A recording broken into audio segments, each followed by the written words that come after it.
Hello. Episode 20 of the Aim Down Sights podcast. Wow, we're back again for another week, another show, another chance for Nero to trash talk PlayStation. You know he will. I just want to say a quick shout out to everyone in chat. Thank you, fuck you. We were just having some technical difficulties at the beginning of the show, but I appreciate you thinking that I was on the loo.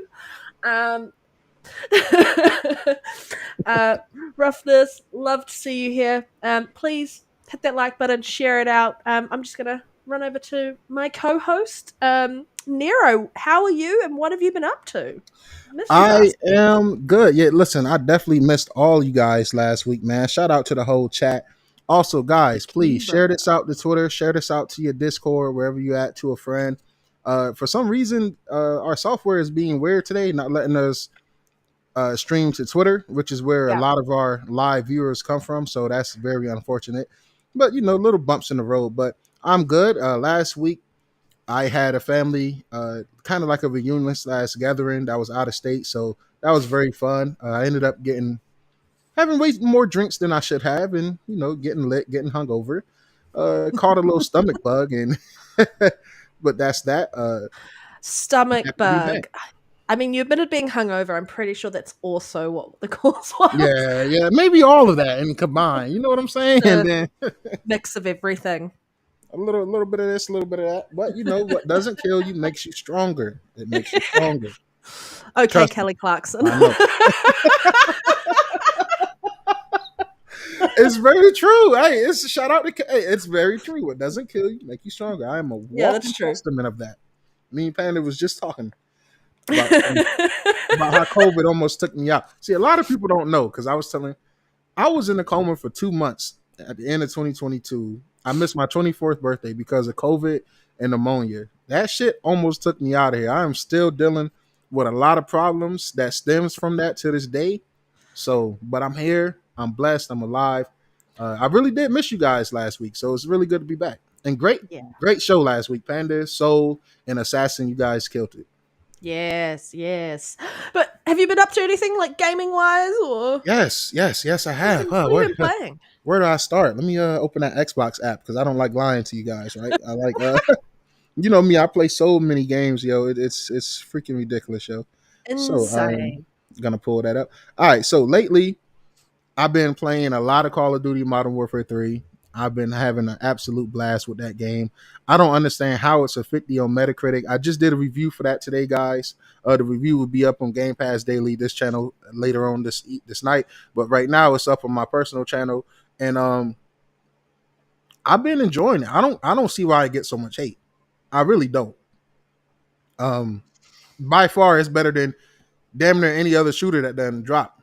This generation, from X Defiant to it's another one I'm forgetting, yo. Oh man, it slipped my mind, yo. But I think I don't know. I just feel like it gets a lot of hate. With you if you're like, yeah, man. So I've been heavy on Call of Duty multiplayer, holding it down. We are named Aim Down Sights, so it's only right that I get out there and aim down sights, hold it down for Rhetri, hold it down for Panda, and smoke enough motherfuckers for all three of us. So I have been playing that, and it's part of the Xbox tax, and I touched on that. And I also been playing EA College Football 25. I've been having a really good time with that. I think it's better than Madden. I think it's going to be better than Madden 25. And hopefully this team get to have, more of an impact on Madden. For it to be over 120-something college teams in this game, and each stadium and team feels so unique and different to the point where it makes the 32 teams in Madden feel kind of like they're just afterthoughts. So what else have I been playing? So Avatar Frontiers, my homie Codweeb, I hope I'm pronouncing that right. Out of nowhere, I woke up and I got a message from Xbox saying that I was gifted Avatar's Frontiers. I was like, okay, dope. Another game to play, another game to review. This game, I have never, now don't judge me, guys. I have never watched an Avatar movie, neither one of them. Have you at least watched The Matrix, the original Matrix? No. Okay. We can't podcast together anymore. Yeah, no, I'm just playing. I'll watch the original. Come on. I was like, if you haven't watched The Matrix, that is my bare minimum. Like, Avatar's quite a long film. It is, and I think that's where I fall. Do stick with it. I mean, I watched it for Michelle Rodriguez alone because I love her. But it is such a good film. Did you watch I one as well? loved it. Oh, did I watch The Way of Water, the Yeah. second one? Yep. I did. I didn't enjoy it as much as the first one. Okay. But I still thought it was a good film. I am looking forward to how they round it out because it's meant to be a trilogy, so how they finish it off. But yeah, it's just number one was just so groundbreaking at the time, and I think there's been so much since around the improvement of like technology, some of the films that have been coming out, and it just didn't do enough to really separate it from the original film, and that happens. So maybe the third one is going to be where it's at, because I just watched Deadpool and Wolverine, and I think the first and the third great bookends, and the second one is where Deadpool is let down, in my opinion.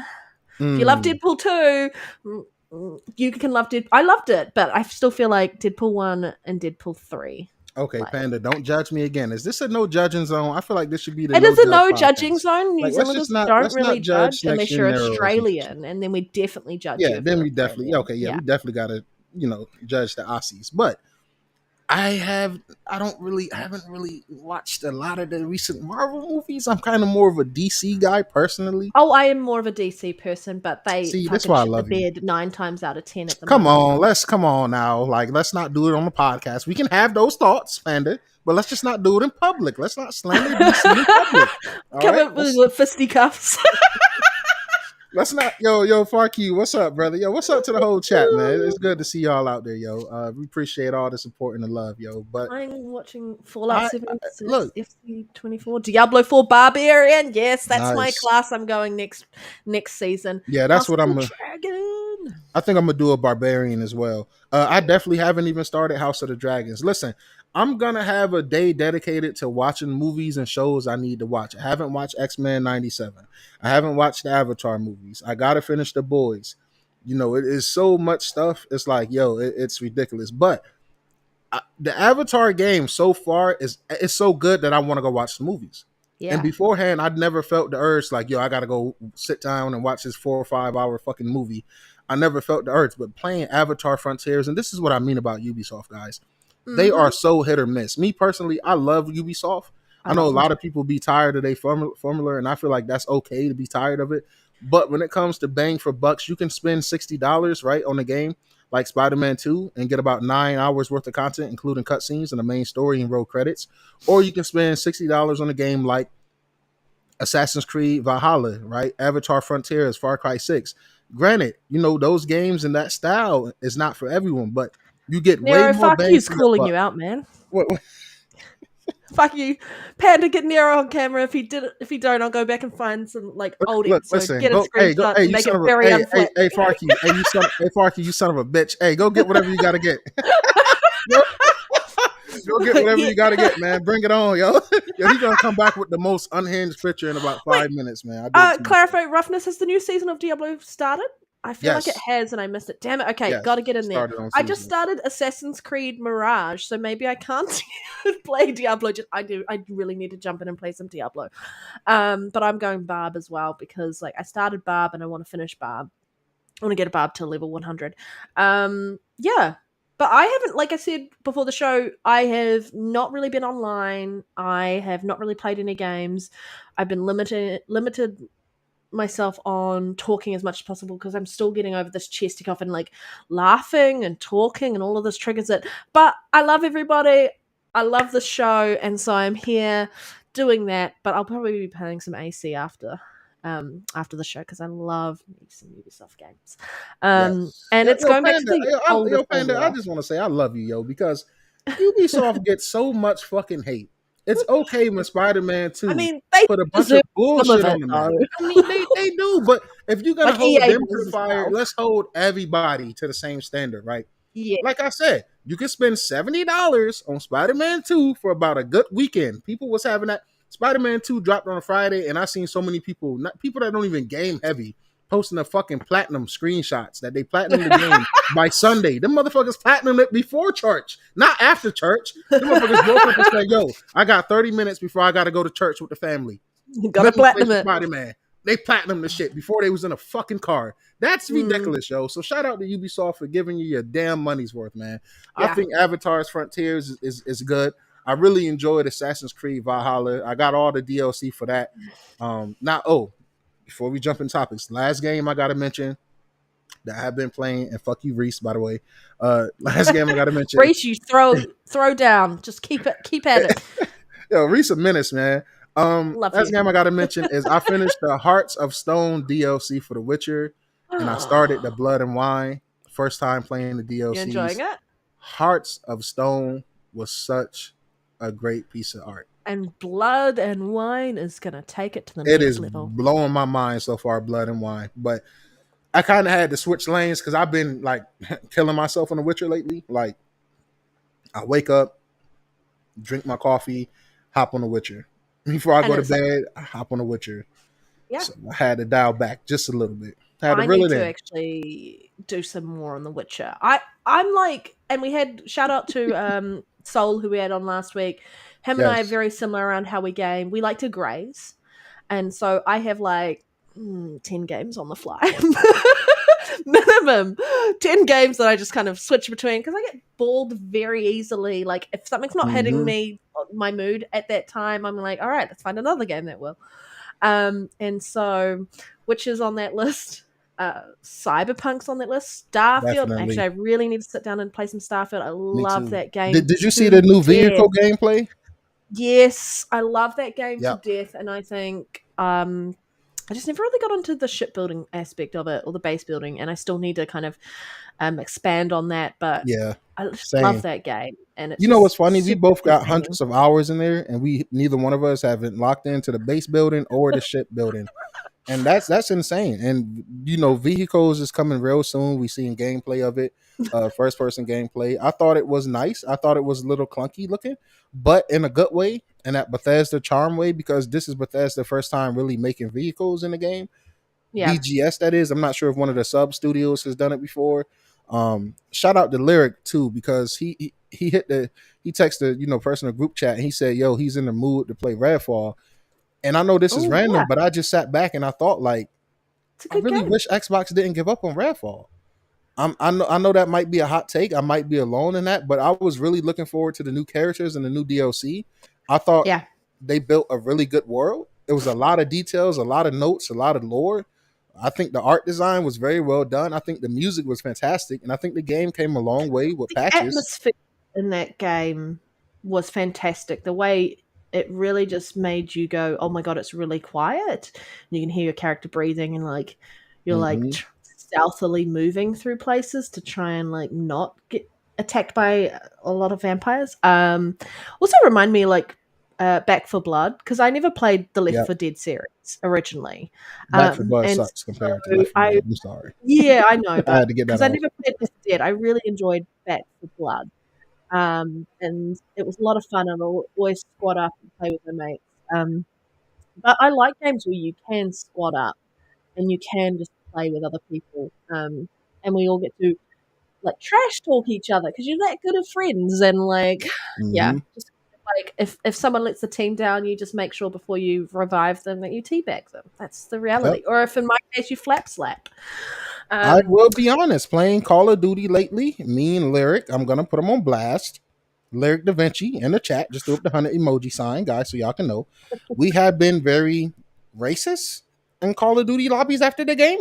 We have been very sexist in Call of Duty lobbies after the game. We have been very sexist? evil in Call of Duty lobbies after the game because we're Are you about the the reason I don't culture. play COD? Yes, I am. Listen. I'm just joking about the racist and sex. Sorry, Listen. guys. I'm joking, guys. I'm joking. I'm just joshing around. I'm dicking about. But listen, I will say this: we do go to game chat and we talk smack because it feels so good, man. And I'm like, that is Call of Duty. That is Halo. That is what we need. We big toxic. Even when we lose, it's like we lost by 2 points. We coming in there to let you know you're a bitch. You was camping the whole time. You was sniping. You was fucking being butt buddies. Whatever you was doing, we've been out there. Yeah. I We've been didn't out there holding it down. I do need to play more COD. I am really just waiting for the new I'm waiting for Black Ops 6 to be honest. Hell I yeah, want to I don't blame that's you. That's what I'm waiting for. I'm like, if I'm going to get into COD, it's going to be then. Like, Well, properly that's get into because it, you join it, played like, Modern Warfare start with 3. everyone else. You played Um, Modern Warfare before Game Pass, right? Like you've owned it. yeah, like, I got it. Pete was really nice. He bought it for me at the beginning of the year, and I played a little bit of it, but it's Wait, who? Jedi Knight Peter. Oh, Just so I'm just lovely. playing. He got me. That's fuck you with a That's super awesome. chat. Oh, I didn't mean to press that. Fuck Let's you. highlight that. Fuck you, fuck you. He's always telling me Fuck not to swear you. at him. $2 UK or pound, I guess. Sending you both some love as always. Love to Rhetri. Yes, big love, big Big hearts to love. Yo, him. Yeah. thank you, Fuck you, because I don't want anybody, if you message the Game Pass Daily page, I'm running it behind the scenes. Rhetri gave me, he let me log in so I can Give you try to be. keys It's to the kind of hard kingdom. running both because I'm unhinged. As you go to my personal Twitter page, I'm unhinged. I'm a dickhead. I keep my foot on ponies' necks, and I kind of want to keep the Game Pass Daily page somewhat like professional. You know what I'm saying? It's like to Mm. represent the channel, the podcast, and stuff like that. So I try not to be too much personal in there. Don't But try I to just want do too much PlayStation slander. exactly. So because I mean, look, listen. Oh, guess what, Panda? Crash Bandicoot, the official Crash Twitter account, followed the Game Pass Daily Twitter account, Guess what though? It's on Game Pass, and right? it's on Guess. Game Pass. Mhm. So that's On absolutely Game amazing. So I'm Pass. like, yo, we got the official Crash Twitter account following our Game Pass Daily Twitter account. Yo, I can't be on here Yeah. just being unhinged. You know what I'm saying? You got to be professional at some point. But I only say that because I be posting on there now, so I don't want people seeing the post from that page and think Rhetri is seeing y'all DMs and ignoring your guys. I'm not even sure if Rhetri has still been on that page, He right? So is. I don't want you guys feeling like he's ignoring you guys or anything like that. I'm pretty sure when he see your messages, if he see him, he will respond. So I just wanted to put that out there because we all love you guys, and I'm sure he love you guys too. And I've been seeing some really dope messages from the community. Now, I don't open those because if it's saying that it's something for Rhetri, I don't open it. So they're sitting there just closed, waiting for whenever he come back to read them and stuff like that. Sorry for that side track. I just wanted to put that out there because I don't want anybody feeling like they're being ignored or their messages is purposely not being responded to. That's just not what's going on. But Rhetri do have a personal Twitter page as well. So that's why I said maybe he logged out of that to take a break from all of that and just on his personal one. So Yeah. if you need his personal one, I would definitely add it as a link after this or just DM me and I'll send it to you. It's literally Rhetri, so you can't miss it. Yeah. Yeah. Yeah. Retri's around. He's good. We check in with him. He's doing good, fams. But all Definitely. right, let's get into some topics and shout out to everyone in the chat. Appreciate having you here.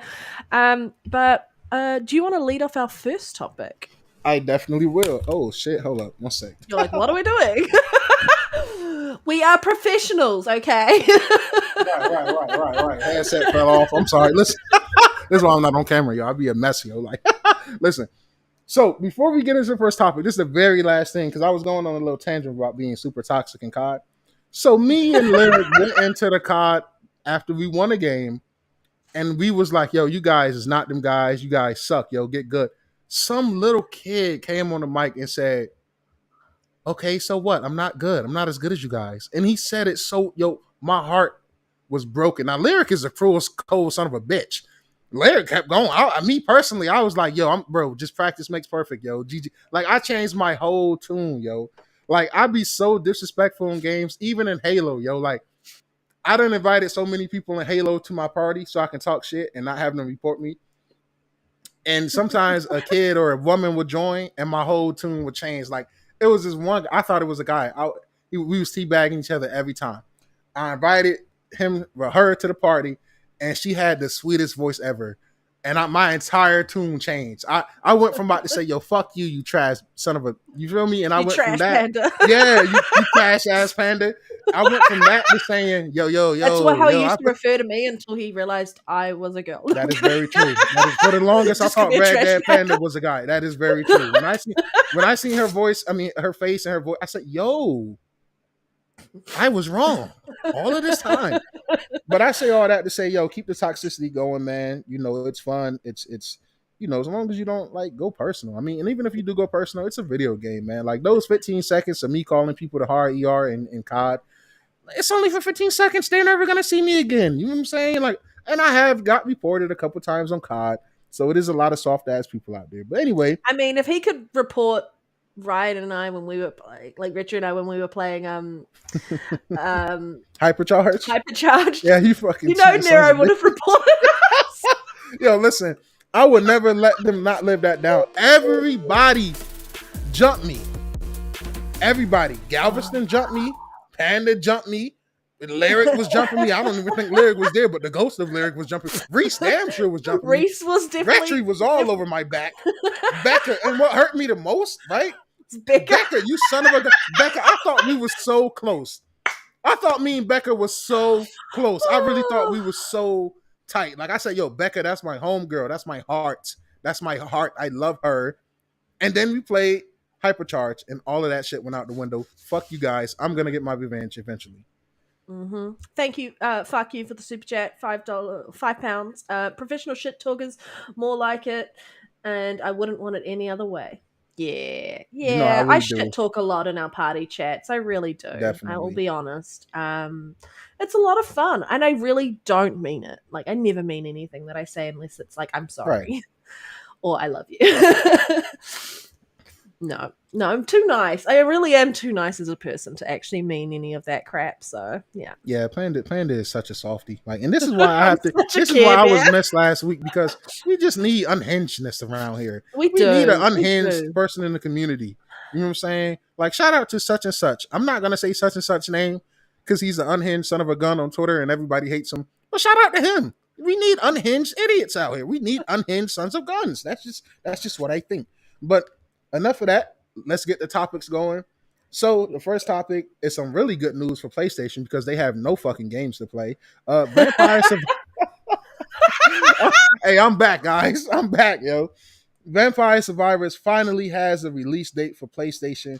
So that is absolutely amazing because Lord knows they have no games over there, no roadmap, no games with Aura. None of their games over there have Aura. So that's coming this month, August 29th, to PlayStation 5 and PS4. Yeah, you absolutely love to see that. Hopefully, I know they don't buy games over there, but hopefully this game is only like $3-4. Yo, try hard. What's good, brother? Good to see you, mate. Good to see you, mate. Yeah. Always, yo. Are you happy about this? Like, are you surprised? Because when Vampire Survivors first came out and it came into Game Pass, I bought it. I bought all the DLC. It's so cheap.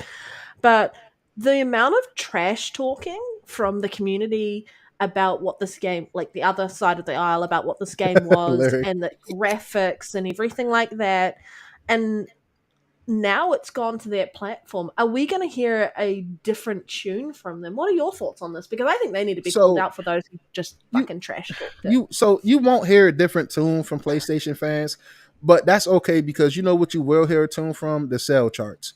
Right, because they talk shit about Sea of Thieves. They said it was trash. They said nobody wanted it. It came to PlayStation, one of the best sellers. They talk shit about Hi-Fi Rush. That's so decent over there, not well enough to keep the studio open, sadly. Grounded so well over there as well. So with them is they try to downplay our games. They say we don't have games. Then when we get games, they say our games suck and they're not as good.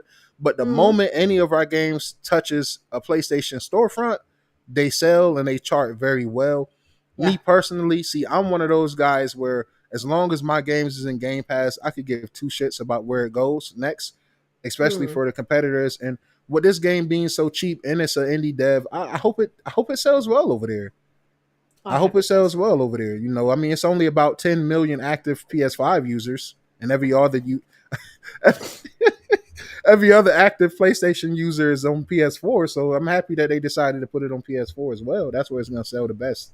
I am like so happy that this is going there. I think for what it is, for what they've done, for the gameplay loop and how addictive it is, and how we would get into chats, like party chats, talking about this game and talking about like the best way to play your upgrades. And I just, all of us, like all addicted, all of us jumping in, playing it. And I'm glad that this gets to expand and go over to them. I just really want the people who trash talked it called out and just thrown under a bus, in my opinion. Because you know they're going to pick it up. You know they're going to try it. It's now on their platform. And it's just like, just because it released in Game Pass and just because it was on Xbox, like it was on PC initially, but like just because it went there, that whole Xbox tax reality of the Mm-hmm. situation was they just threw it under the bus. And it wasn't anything graphically impressive, but it did numbers. It has so many hours of Yeah. gameplay from us as gamers. It it did a fantastic job. And then we saw other games coming out that were trying to match it, like what Brotato, which is the same style of game, essentially with the gameplay loop. Um, and it just was such a fantastic experience.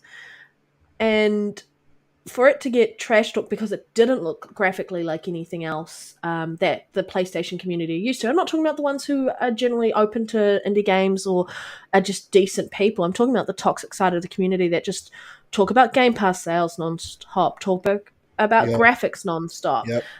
And now it's there. I hope you fucking eat your hat and just shove it down your throat. I Bring us never away. I played a little bit of Empire Survivors, thought it was extremely dope, and then kind of got sidetracked. But I am gonna install it again and just lock into it. Probably pick up the DLCs whenever I'm I need able to to. I finish know the they're dirt cheap. DLC, the most But recent see, one. this is the problem with Sony ponies, right? And Sony fanboys. They can never admit when they're wrong about something. So me, I've been shitting on Baldur's Gate 3 since its drop. It's personal with me. I feel like Starfield is the better game. I know I haven't played Baldur's Gate 3, but I'm still dying on that hill. I feel like Starfield should have won Game of the Year. I'm biased. I'm a Bethesda fanboy. I was screaming from the rooftops. At least I can admit it. A lot Yeah, of people can't admit their biasness. yeah. I've been shitting on Baldur's Gate 3. When I'm able to pick it up on a sale or when I'm able to grab it, unless somebody want to send it to me, JaymarleyTV, Gamertag, hook your boy up, I'll play and shout you out. Now, if I play Baldur's Gate 3 and this some masterpiece and I've been shitting on it vocally like I have been, guess what? I will You either like gladly it or you walk it don't, back. Nero. I would gladly, but see, Panda, this is the thing. When I'm wrong about something, I will walk it back. I was I wrong about RoboCop.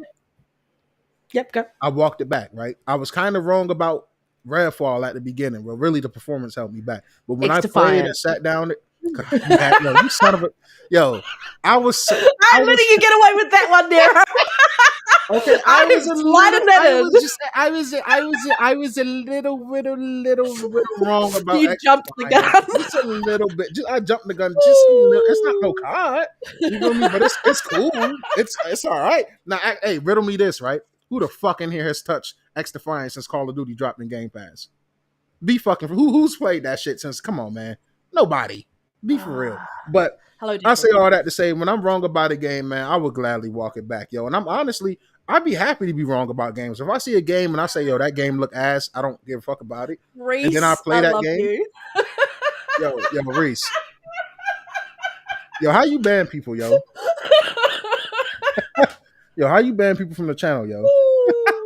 Yo, all this Sonic slander, that shit about to come to an end, yo. Sonic is more iconic than Ratchet and Clank. I'm going red. Period. I'm laughing so much. Oh my god. And look, when Xbox and Big Dick Phil and the goaded goddess that is Sarah Bonds, when they go buy Sega, don't nobody get on Sonic little blue furry dick. Don't nobody come around. Don't come around. Don't be trying to be on little Sonic like, oh, I love Sonic. Sonic is such a great. No. Stay where you're at. We don't need you. Hashtag Okay. go Sonic. I've never been a Sonic fan because I grew up on Mario, so that's my thing. Come on, man. Yo, let's be fucking for real. Mario not even as half as iconic as Crash Bandicoot. It's more like Link for me. Zelda, Link. That's my jam. That is my like. I have a Master Sword sitting right behind me, and if I put up someone's comment very quickly, there is a like Hylian shield down there behind me as well, like on my shoulder. I like Nah, love. hey, shout out to I will say this, like shout out to Nintendo as well. Like shout out to Mario, right? Because I skipped the Switch generation, so I'm like, super excited for the Switch 2. And I hope it's fully backwards compatible. Because I look forward to playing like, okay, so are you familiar with the what is it, Paper Mario something? Paper Mario. Yep. Yes, that game looks so good. Like, I'm not gonna lie. I'm jealous of that. Like when I seen that art style and everything, I watched the Digital Foundry video about it and stuff like that. I was like, yo, I'm a sucker for good art styles. I'm a sucker for good sound design. I'm a sucker for detail and attention to detail in gaming. And I think that Paper Mario game looks dope. And this is coming from somebody who always just like kind of shrugs off Mario. Like I said, I was always more of a PlayStation, Xbox person over Nintendo growing up.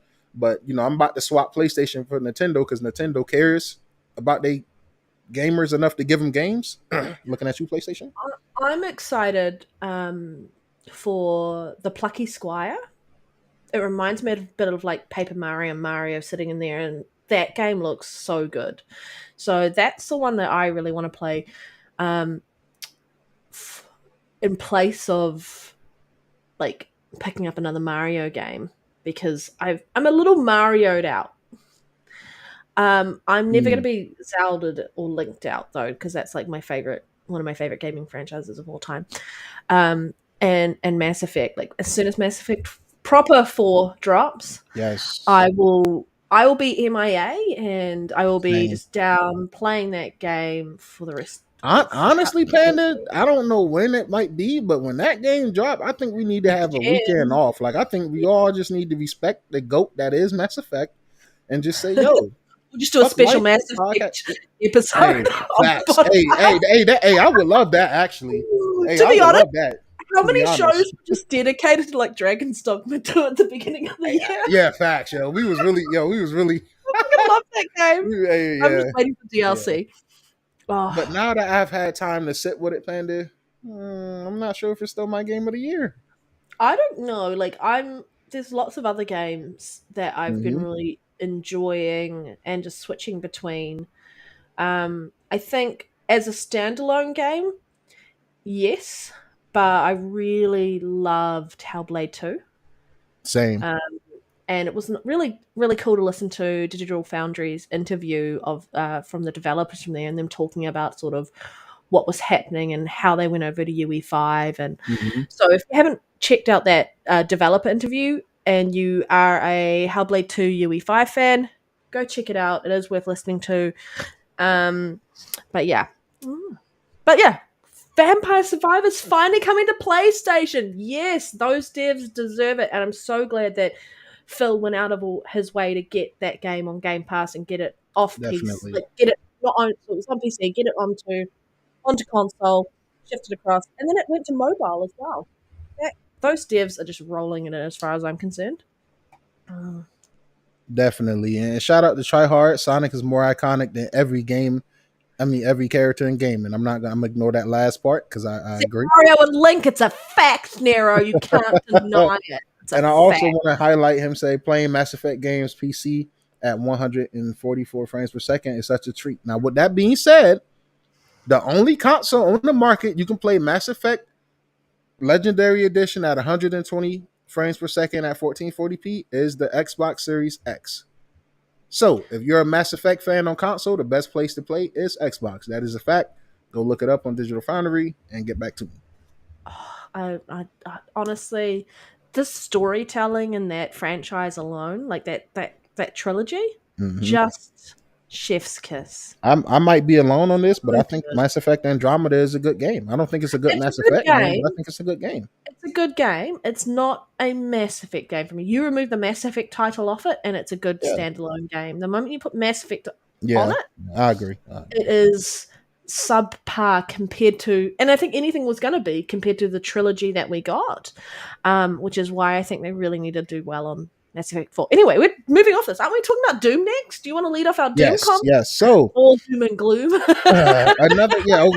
We got some doom and gloom for some. Just stick around. Just stick around. We trying to get through the good PlayStation. Through the good Xbox news before we get to the sad little pony tears news. So Doom plus Doom 2 Enhanced Edition is now available. Stealth drop thanks to QuakeCon. It was announced for the Xbox Series XS, PC, and Xbox One. It comes with a plethora of improvements, 4K, up to 120 FPS, a bunch of additions, a new added chapter, 4-player co-op with your friends, up to 16-player multiplayer online. So that is absolutely amazing. I love that Ed is doing that with the Quakes, bringing the Quakes up to date, and Yeah. then also doing this with the Dooms. Now, me personally, I absolutely love this. I think it's very dope. Me personally, see, I'm a graphic whore. I love I love the old pixel and the old style of the Quakes and the Dooms, right? The Dooms one Yeah. and two that just came. So it's not much you can do with that because you're trying to keep it true to life. So yeah, you put it at 4K, you put it at 120. Now me, I'm a graphics whore. Throw some ray tracing in there. Why aren't you Throw, on throw some PlayStation then, Nero? throw some global look because they don't have game. You got to have games to have graphics. You know what I'm Okay. saying? Like you got to have games. If I can't be a graphic whore with no games over there. You know what I'm saying? So Xbox is applying the games and the graphics, baby. Love to see it. So I Ah. would like because shit. I mean, whatever happened to that what's that Minecraft ray tracing trailer? Remember they showed that, and we still haven't gotten that. So that's kind of like, okay, what's the hold up? So that's just me being a graphic whore. I wish they would have thrown like some ray tracing, some global Yep. illumination in there. Because how much can you really push that game other than frame rate and resolution, which is already maxed out on both ends as far as console wise. So stealth drop, you absolutely love to see that. Game Pass is absolutely killing it. I'm definitely gonna check out some of that Doom multiplayer and see what it's hitting on. What about you, Panda? Are you excited for those? I am. I haven't. I've played a little bit of Doom. I've never actually played any Quake. Um, I got into Doom very late, and I think if you are wanting to get into Doom and such, it doesn't matter where you join in on that journey. But id Software, they have done a fantastic job of keeping first person shooting at the forefront um, of of the genre, and they really I feel like made it super popular when they first brought it out, and it's been a continual thing moving forward because we didn't get a lot of good first person shooter games, and our stick is like aim down sights, and we love Mm-hmm. playing shooting games, and so no matter where you join in, play it. I'm excited. I can't say I'm not excited. I think as a gamer, to turn around and say I'm not excited for games and the whole idea around we're talking about making sure that games that we've played in the past actually continue to be available into the future and how you go about doing that. And sometimes it might be just setting it up here and then making this like Gen 10 aware or whatever the generation is, so Mm-hmm. that it's always going to move through with you. Because I know what's happening like in Europe is they're looking at ways to prevent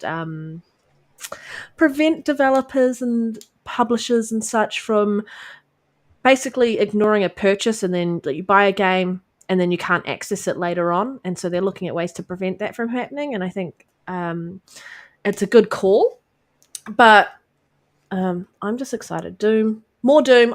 You know what? I'm really just like, if they're wanting to build hype for the next Doom game, they're doing a great job of doing that for me. Definitely. Definitely. I got it installed. I'm definitely gonna get around to it. Like I said, I just got so much stuff I'm playing through at the moment. Just picked up Yeah, Dragon's Age Inconsistent, whatever however you say it. Inquisition. Yeah. I got that That Ultimate game Edition. is really fucking long, by the way. If you want to Of do course. everything, that game is really fucking long. I'm like, in my current playthrough, I'm sitting at maybe almost 200 hours. Yikes. Yeah. That is that And is I'm that is I insane. haven't I'm about halfway through the game, I think. Because I'm doing everything. And like all of the maps, unlocking everything that I can in the maps. And I'm like, damn, this game's Do you freaking own all the massive. DLCs as well? Uh yes. Yeah. Oh I yeah, was like, that's what? insane. And I was like, yeah. See, I Hmm. think Lyric just got a problem with recommending long ass games for me. I don't know what his problem is, but I'd let him talk me into getting the Ultimate Edition of it with all the DLC and everything. I definitely want to play through and get through it before the next Dragon Age come out because I think that's looking pretty good and that's shaping up to be a pretty good game. Wanted to. And I definitely think EA is kind of on a redemption path, just like I think Ubisoft is on a redemption path as well. Um, I think the last few games from both of them has been pretty good. You know, with the Mass Effect trilogy remaster slash remake, with the Dead Space 1 remake. I hope they Yeah. remake Dead Space 2. I would absolutely love them, because the goal for them, just like I would hope the goal for Capcom, is to remake those great games until you get to the ones that people did Mm. not like. And then when you remake Dead Space 3, really remake it, redo the story, make it make sense more with the other ones, and just, I mean, I didn't hate Dead Mm. Space 3, but I kind of felt like it did drag on way longer than it needed to. You know what I'm Fair saying? enough. Yeah. And I just like Resident Evil 6. You know, I feel like Capcom should strive to remake 5 next, and then remake Mm. 6, because that gives you an opportunity to right your wrongs with your quote unquote most hated games from said franchise. You know what I mean? Yeah. Yeah. So, I mean, we were looking at everything coming out. I'm like this. My backlog, and I can't describe this enough, is massive, and I still need to go through and play Jedi Survivor, which is on EA at the what, you moment. haven't played that yet? That is such an amazing game, Panda. You definitely would love it. It's the second one, right? I've got the names right. I've got the Yes. names right. Fallen Yep. Order's the Yep. first one. Survivor's the second one. Okay. Um, well, I didn't want to pay for it day one because I was like, also my mortgage had gone up on my house and like everything was a little tight. And so I didn't get around to buying it, and I was like, I'll just wait for it to come to EA through Game Pass, and so I still need to play it. I'll get there, but it's just I have such a big backlog. Yeah. Yeah. Um, and I love the first one, and I know that it's going to be a good continuation on it because I there's so many people in our community I trust with recommendations through Mhm. and through, and if they recommend a game and they talk about it, and I'm like, okay, yes, I think I'm going to love it too, and so. That's why I'm playing AC Mirage at the moment because it's going back to what I loved about the I original love that game, by the games, way. with a little bit of a modern twist to it as well, with how it plays. But I loved the original so much. Like AC2 is always going to be my all-time favorite. Definitely. Shout out to Ezio, the goat. His whole trilogy, like the Brotherhood one, and then the Revelations, Mhm. and like that whole story arc was fantastic. I thought a low point was I'm really sorry about this. AC3, where it was set in the Mm. States. There was a little bit of a low point there after you just finished like Ezio's story, and I think Yeah. anything finishing off Ezio's story, whatever was coming in, was gonna feel a little low. Um, and then Black Connor Flag. definitely took a little while to grow on me. Yes, Connor did. Yeah. I was kind of siding with his dad Oh before I yes. found out his Yeah. dad was a Templar. I'm like, yo, his dad got Yeah. aura. Like, his dad got swag. You know what I'm saying? Like, his. Well, and then it was interesting to see his history in Black Flag coming through with Conway. And Mhm. so it's just nice to go back. Like I finished Valhalla last year, and I Nice. don't know I how I just finished finished that that. this year. Such a Beefy game. long game. Definitely. Um like out of the three new ones that came out, I was really loved the first one in Egypt because I love Egypt as a country and like the lore, like the story, the history, everything about that like to do with their history. Damn you, Fantastic. Panda. Damn you, Panda. Now I have to install Origin. Valhalla again. No, because Uh-huh. I own the Druid DLC when you go to, where is that island? Ireland. So I own Oh, that, yeah. and I'm actually enjoying that, right? And then I also Mm, own the Siege of Paris. So when funny yeah. history about Nero, when Valhalla dropped and it got Well, announced, I was watching the Vikings TV show. I don't know if you've seen that. I've watched Vikings and I've watched Vikings Valhalla, the other Nice. one. But like my I hail originally like ancestors hail originally from Denmark, so we were probably Okay. part of the people raping and pillaging over in the UK. Hashtag go rape and pillage. Don't mess with Panda. Right, right. Don't, hey, you know what? Some Panda blood. You know It's what in she my comes blood. from. It's in my blood. But yeah, yeah. Okay. Um, Definitely. all right. Oh, and I trust everybody recommendations for games as well, unless it's Baldur's Gate 3. That game sucks, and if you want to prove me wrong, then send it to me and let me find out myself. But until then, fuck that game, and it should have been Starfield for Game of the Year. Look, Yes, listen, yes. listen, come on, man. Be fucking for real. Alan Wake 2 and Starfield was fucking robbed, dude, last year. I don't care what anybody Like say. It was robbed. Nobody right now is talking about Baldur's Gate 3. You know what people is talking about every day? Starfield. Starfield. Every day, people is talking about Starfield. Nobody is I talking feel like about that clicking, Starfield is that point and click bullshit is ass the Will game. Smith meme. Yeah. Keep my game out of your goddamn mouth. The entire chat. I See, feel Becca like agreed. Look, listen. As long as Becca always agrees with me, I'm never fucking wrong. I don't give a fuck what any of you guys say. As long as fucking Becca agrees with me in the chat whenever I say some dumb shit, we're not wrong, Becca. Everybody else is wrong. And let me hashtag Jay and Becca. You know what I'm saying? Nero and Becca. She's saying, I honestly agree. She's agreed with me. Wait. Don't miss Panda. No, I'm kidding. Wait. That's a good question. She might be agreeing with you. And if she is agreeing with you, I'm heartbroken. But we also got some other quick news. So head of the team looking after Microsoft Flight Simulator, and both of us are not going to attempt to pronounce their name because I suck at it. Yeah.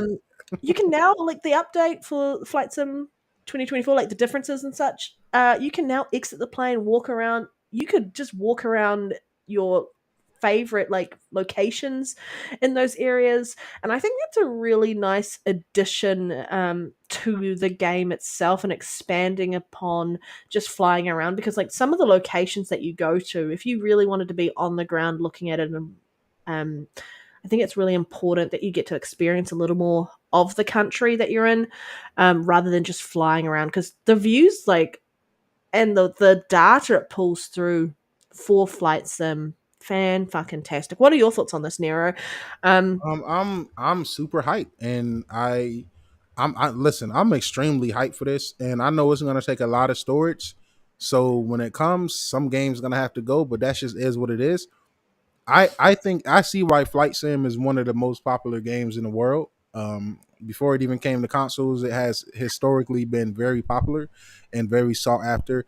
I'm really hyped because first of all, I thought the first Flight Sim running as well as it did on the Series X and S was a technical achievement. Shout out to Yeah, Asobo for helping that over the consoles. That's another reason why I think Microsoft should go ahead and grab them for a I big want them to sale. pick And up Sobo so yeah, much. they Thanks, I Tail. really do. Like they are some amazing devs. I'm really excited, yo. I'm gonna be in there. I like that they added missions. I would love if they just let me be a pilot. Like let me get hired for a make believe airline. If I got to make this flight from Chicago to Miami, just let me. I would love to get lost in Hero role Stealer. playing as a pilot. Like if you Yeah. guys haven't noticed, I'm an RPG whore, so I Yeah. role play in Role playing as anything a and everything. pilot, heading on all the And you see airline. they added missions too, Panda. So you'll be able to do rescue missions, like people getting stuck on Yes. mountains. You'll be able to save them. I think that'd be very dope. Imagine Uh, somebody getting like trapped. fires. Yeah, yep. Forest fires. You got to put that out. And the fact that you can land and walk anywhere, I think that's going to be amazing as well. So, Lots of people going to yo, Hobbiton in the Middle Earth, I assume. I can't wait to fly over your home, Panda. You have to send me your address. And now that we can Right get out and here. walk around, I'm gonna land right outside her. I was like, oh, so this is the neighbors that be fighting all the time. Yes. I'm like, so It's this is them. what Panda be talking about. This is what they look like. But nah, I I don't fight honestly with my think that is neighbors. I dope. just talk about them behind their back because this I would never fight with them because they'll probably murder me. Oh yeah. We got to protect Panda at all times. Just pretend like you don't hear all that domestic violence next door. Exactly. I'm like, we didn't hear you at all. But I'm not gonna lie. I actually look forward to flying over New Zealand. Seeing what Yes. Panda country land look like. You know what I'm saying? And Panda, you should definitely fly over Buffalo, New York, and see what my beautiful hometown look like. Hashtag go I will Bills. have to. Yes. I But will definitely. I am definitely excited, man. Microsoft and Xbox is killing it. That's why I wasn't too upset about the Vow being delayed because, quite frankly, I was kind of mixed on that. You know, for me being an Xbox Army #1 fighter, frontliner. Shout out David. No mustard heart shit over here. I kind of had to downplay how I really felt about it. I didn't, but I did. The more I said, I'm like, damn, I really want to play Avowed this year. But then I think about Black, because to be honest, Modern Warfare 3 has absolutely consumed me. So I know Black Ops 6 is going to do the same. Full game So like. Avowed getting pushed back to February is perfect in my opinion because by Yeah. time that come, I'd be like, okay, I can take a little break from Black Ops. I can take a little break from Stalker 2. So Yeah. I'm excited for We got Flight Sim, Indie yo. coming out too. Exactly. We got what Gamescom in like 2 weeks or a week and a Yep. half. And so we're gonna get some dates on that. All I really want to know is about Replaced. I keep saying it. I keep saying it. I keep saying it. Give us the date for Replaced. It's probably going to be pushed to next year. I want it to be this year. If it's this year, I'm gonna be so If it's this fucking. year, I'm gonna be so excited, yo. Oh, that Hey, game hey, just drop it on December 2nd. Drop it on my birthday, Microsoft and whoever that dev is. December 2nd. Okay, good to know. I'm excited for that. Replaced is one of those games where the moment I looked at it, and I had the same feeling with the Ascent. I had the same feeling with Flintlock, and this is Yeah. why I play and judge games for myself. You know, Flintlock Mm. got hit with the Sweet Baby Inc. accusations, and a lot of people skipped out on it just because that they might be attached to it. And I Yeah. feel like Flintlock was a very good AA game. For it to get judged as harshly as it, people got to start judging these games for the prices that they are as well. Yeah. Right. Flintlock is a $39.99 game. It's not a $60, $70 full price game. So you shouldn't expect $60, $70 full, polish or perfection. Because let's be honest, most full price games that's launching nowadays is fucking far from perfect. You should Two be able of to look my at a game and go based off how much I'm spending, how much value am I getting for my dollar, and it's definitely. a different consideration when you're not looking at full price games and you're looking at sort of those lower mid to tier type games, like even like Hellblade 2, not a full priced game. It was slightly lower, and so you do have to take that into consideration when you are looking at, am I getting bang for my buck? Yeah. Sorry, I cut you off. What were you saying? Oh no, no, I agree with everything you just said. I just think two of my most enjoyable games this year, Flintlock and Hellblade 2, was both $40 games. Yeah. And I think that's very telling. I think that's very telling. And I do want to say that Flint Baby Inc. I imagine Sweet Baby Inc. Those accusations are absolutely fucking true for some games. Playing games like Suicide Squad, me personally, I have been enjoying Suicide Squads.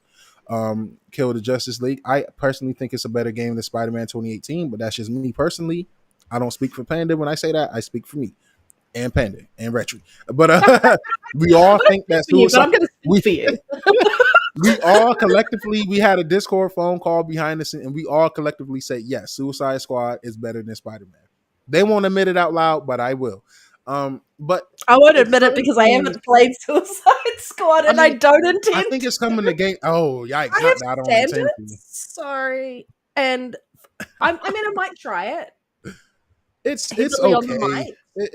It's I'm not gonna lie. I think it got a little more hate than it deserved. But right, okay. So this is the thing about Sweet Baby Inc. You can tell their influence in certain aspects, right? Yeah. Um, so it was a moment. Me and Lyric, we was all playing. I forgot what the specific moment was, right?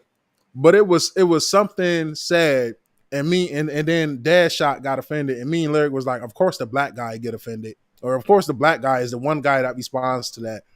And it was just like me as two black guys noticing that. It was like, okay, that's kind of corny and cringy.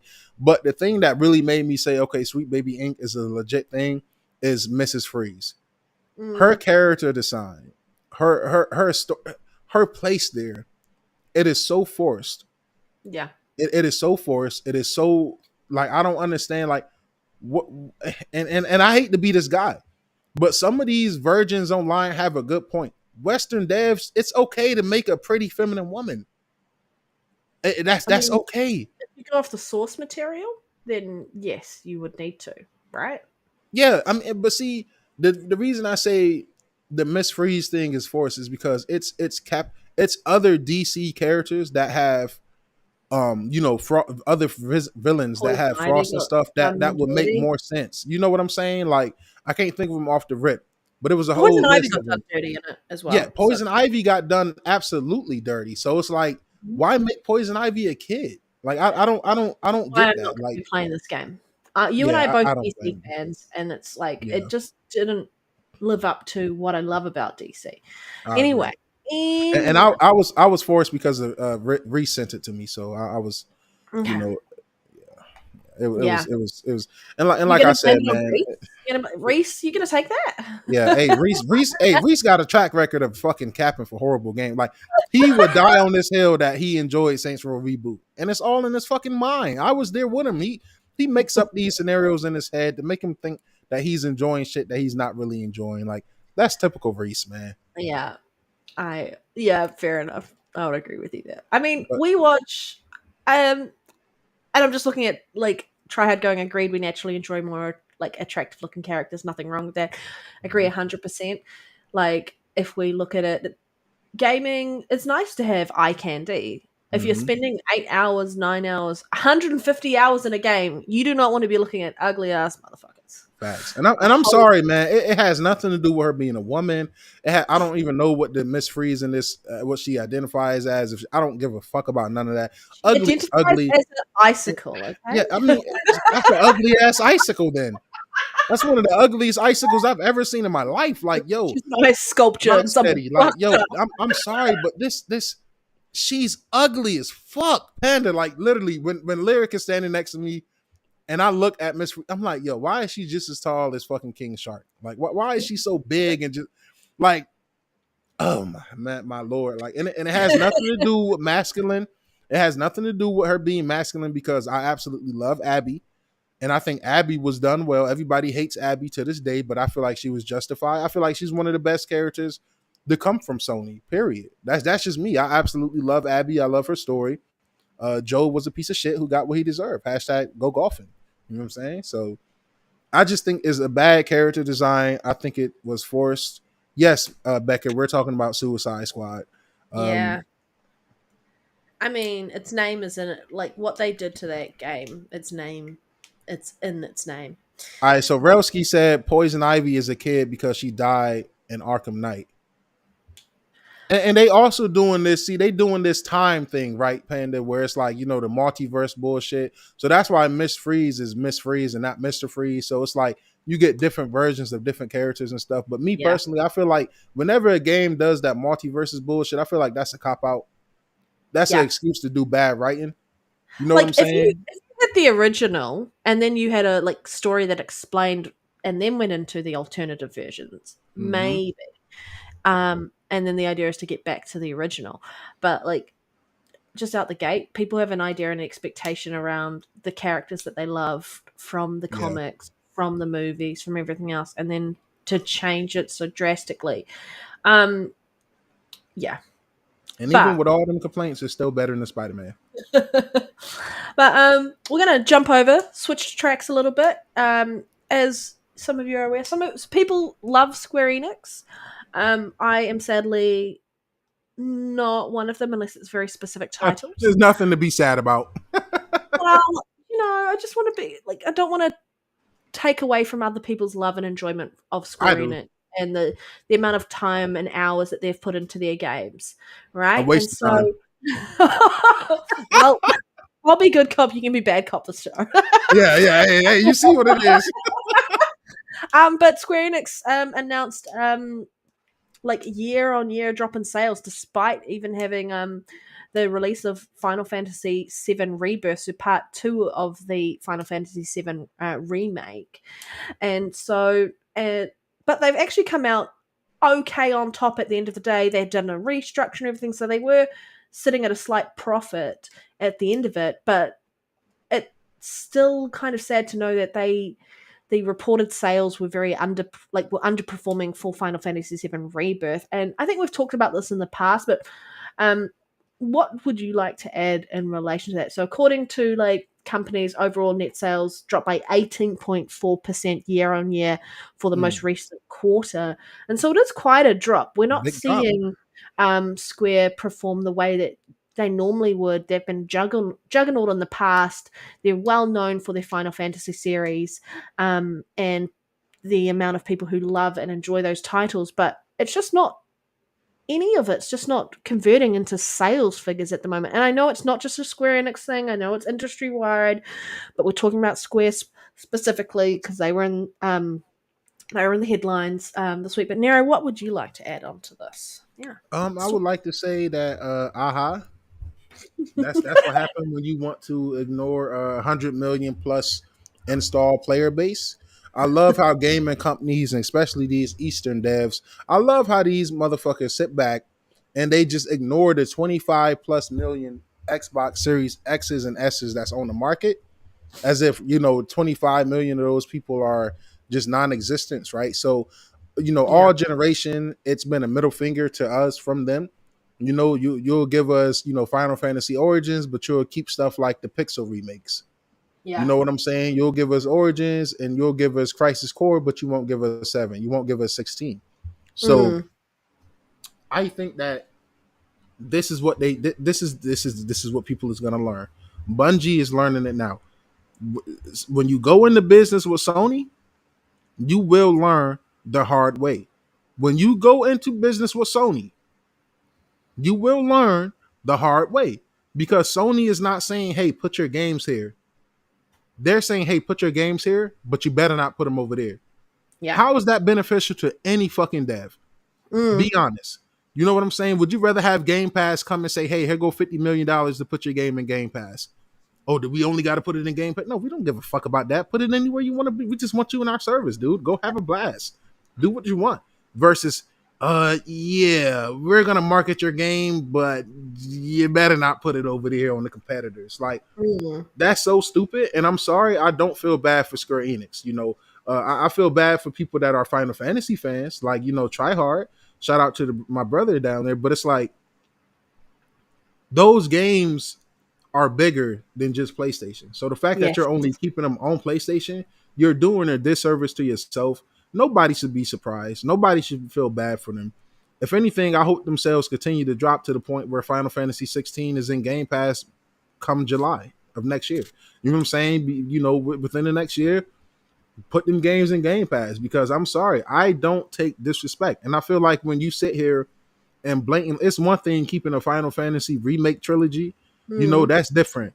But when you talk about the new Final Fantasies like 16 and, like I said, those pixels and stuff like that, and you just ignore us, it's like it's a slap to the face, and it makes me not want to support your game.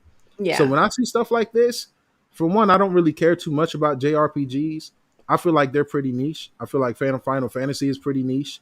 Um, that's not me saying they're not good games. I'm just saying, like, they're not scream from the rooftop good as some people might make them seem, and that's Yeah. okay, because maybe Starfield is not as scream from the rooftop good as I make it seem.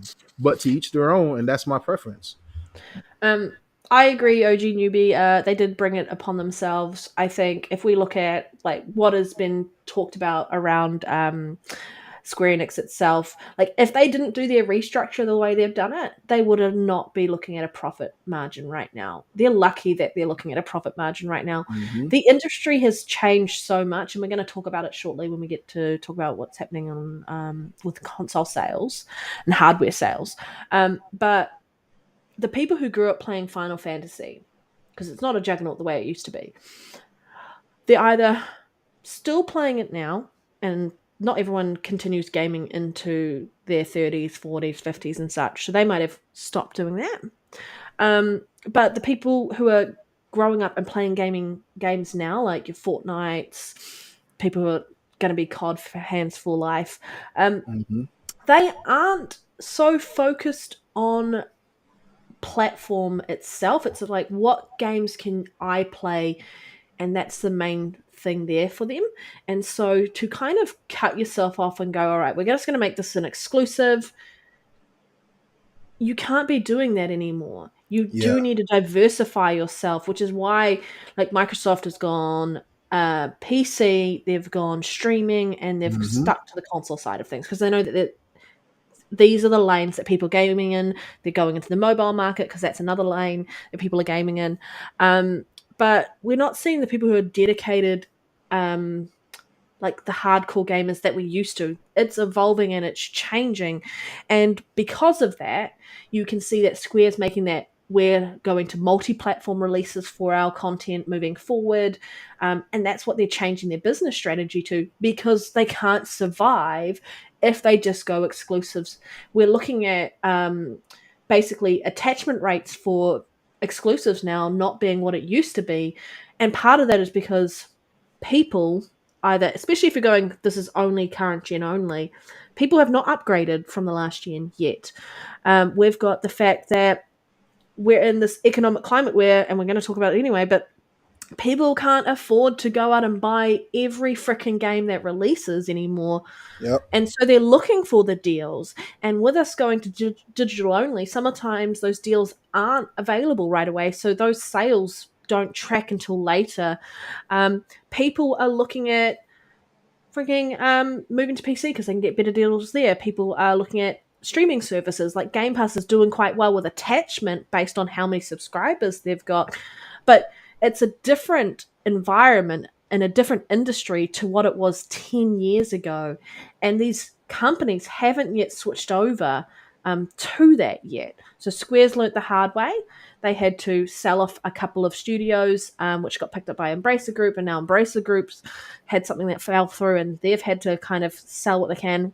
Warner Brothers is doing its own thing as well, but like not even sure anymore GTA 6 will sell as much as GTA 5. That's a good call out, Tryhard. Yeah, you're probably right. It probably might not sell as much. It's going to have initial massive sales. I might have to slightly disagree. I feel like that personally, right? And this might be a hot take. I feel like GTA can be released, 6 can release for $100, yes, and I think it was still outsell. It's still going to sell like gangbusters. Because even if people have it's to realize that might be the one game people buy next year. Yeah, because look at it like this, right? And that's people are going to see that it's going to be a huge spike in PlayStation and Xbox sales when GTA. That is literally the console seller, and Yeah. I say this because people got to realize, like my nephew is 9, and it dawned on me he was playing GTA 5, and I'm like, oh my god, you still playing this shit, right? But it dawned on me like this is all he knows. He's younger than GTA is older than my nephew, and that's so. It's different when you look at paper and say, "Wow, GTA 5 been out for 10 years," versus when you look at an 8-year-old, 9-year-old family member, niece, cousin, and be like, "Wow, man, GTA 5 is older than them." Yeah. So it just feels like it's long overdue, man. Very, very long overdue. I think it's gonna sell like hotcakes, and I also think the Series S is gonna see a massive, massive boost in sales. The same way if college football 25 can make a boost in Series S sales, just imagine what Black Ops is gonna. That's why I think Black Ops 6 should have been next gen only. I think that would have been smart for Microsoft. That would have pushed so many people into getting a Series S. Well. Yeah, it would have forced so many people to jump off PS4 and jump off definitely the Xbox One, definitely, and move them across to the next platform. But I think maybe part of the reason was they were launching on Switch, and so if they could launch it on Switch, I don't know if it's launching on Switch, but they're wanting to put it on Switch, then they're making sure that slightly stronger hardware, which would be the PS4 and Xbox One, can also deliver on it. Who knows? But I feel like that's probably why we didn't get a next gen only version, was the Switch. Definitely. Yeah, but I'm not surprised. I think a lot of other developers and publishers need to wake up to the fact that you can't just stick to one platform only. You do need to launch on PC and a console, bare minimum. And then they have to realize too that, like, not sorry, but Xbox saying they having the highest ever active number of Xbox users 500 million. 500 million for monthly active users, I think, across the board. That's absolutely insane. Like, to ignore that install base right there is absolutely ridiculous. You know what I'm saying? And even if you ignore Game Pass, like Game Pass subscription is higher than the amount of series sold. So if you get your game into Game Pass, you're literally putting your game in front of so many eyes, man. And if you tag team with Microsoft instead of trying to work against them as a developer, you can incorporate Game Pass into your marketing. So if you're a third-party game that's dropping in Game Pass, don't be afraid to throw that splash screen on your trailer, like, yo, play it in Game Pass. Like, go get your money, yo. If you're okay as a developer, if you're okay with taking money from Microsoft or Sony to keep games off of the other platform, why not be okay with taking that very same money and putting your game into a service? Yeah. You know what I'm saying? Like, all that cannibalized sales is bullshit. Starfield, one of the best selling games last year, right? And that's just from putting 2 and 2 together. That's just from the Steam numbers. right? Because Microsoft doesn't release sales. Because I feel like if they did, they would break a lot of hearts. People want Xbox games to be flops so much, but yet every time you like what Well, Forza software sales, Horizon right? 6 got Forza Horizon 5, right? Isn't that the latest one? Yeah, 5. Yeah. That has how many players? Kind of like 66 million, Something ridiculous. like around 70 million, yo. So that's absolutely insane, man. It's like Look at it. you can't keep ignoring the behemoth that is Xbox. Like they are huge, man, and they only going to continue to grow. So I hope Square Enix, bounce back. Um, we don't know, you know what I'm saying, but a lot of companies is going to realize you're going to get burnt. Doing business with Sony, doing these backdoor Illuminati 666 deals with Sony, where you go in there and the Sony elites is in whitey tighties and with goat heads cut off with candles and all type of sick shit. Every time you go in there to sign those contracts, you got to get it together. And just like look at Bungie. Bungie was promised to remain independent. They was promised to do this, that, and the third. But this is the big. We witnessed the biggest backdoor in history, right? We witnessed the biggest snake move ever. Like they really acquired Bungie, backdoored them, and said, "Yo, this is our shit now." You feel what I'm saying? Like Marathon isn't reportedly, right? People always want to hang on to rumors when it's about Xbox, right, Panda? Whenever it's an Xbox rumor, like, oh, Mm, Halo going to PS5. Still hasn't happened, by the way, hip hop gamer, no offense. But people want to hang on to rumors like that, right? But don't nobody want to talk about the rumors of Marathon and development hell, yeah. right? Nobody want to talk about how Destiny 3 is pretty much non-existent and won't ever see the light of day. Well, Black Myth Nobody. Wukong is going to be the next game, and Oh Kima's, yeah. Mr. Oh Kima's yeah, right. for It's going to sure. be the next game that, um, like it's launching on PlayStation. It's coming to PC, right? Yep, I yep, assume yep. it's coming to PC. PC is going to probably carry the hell out of that game, like I feel like they did with Helldivers 2.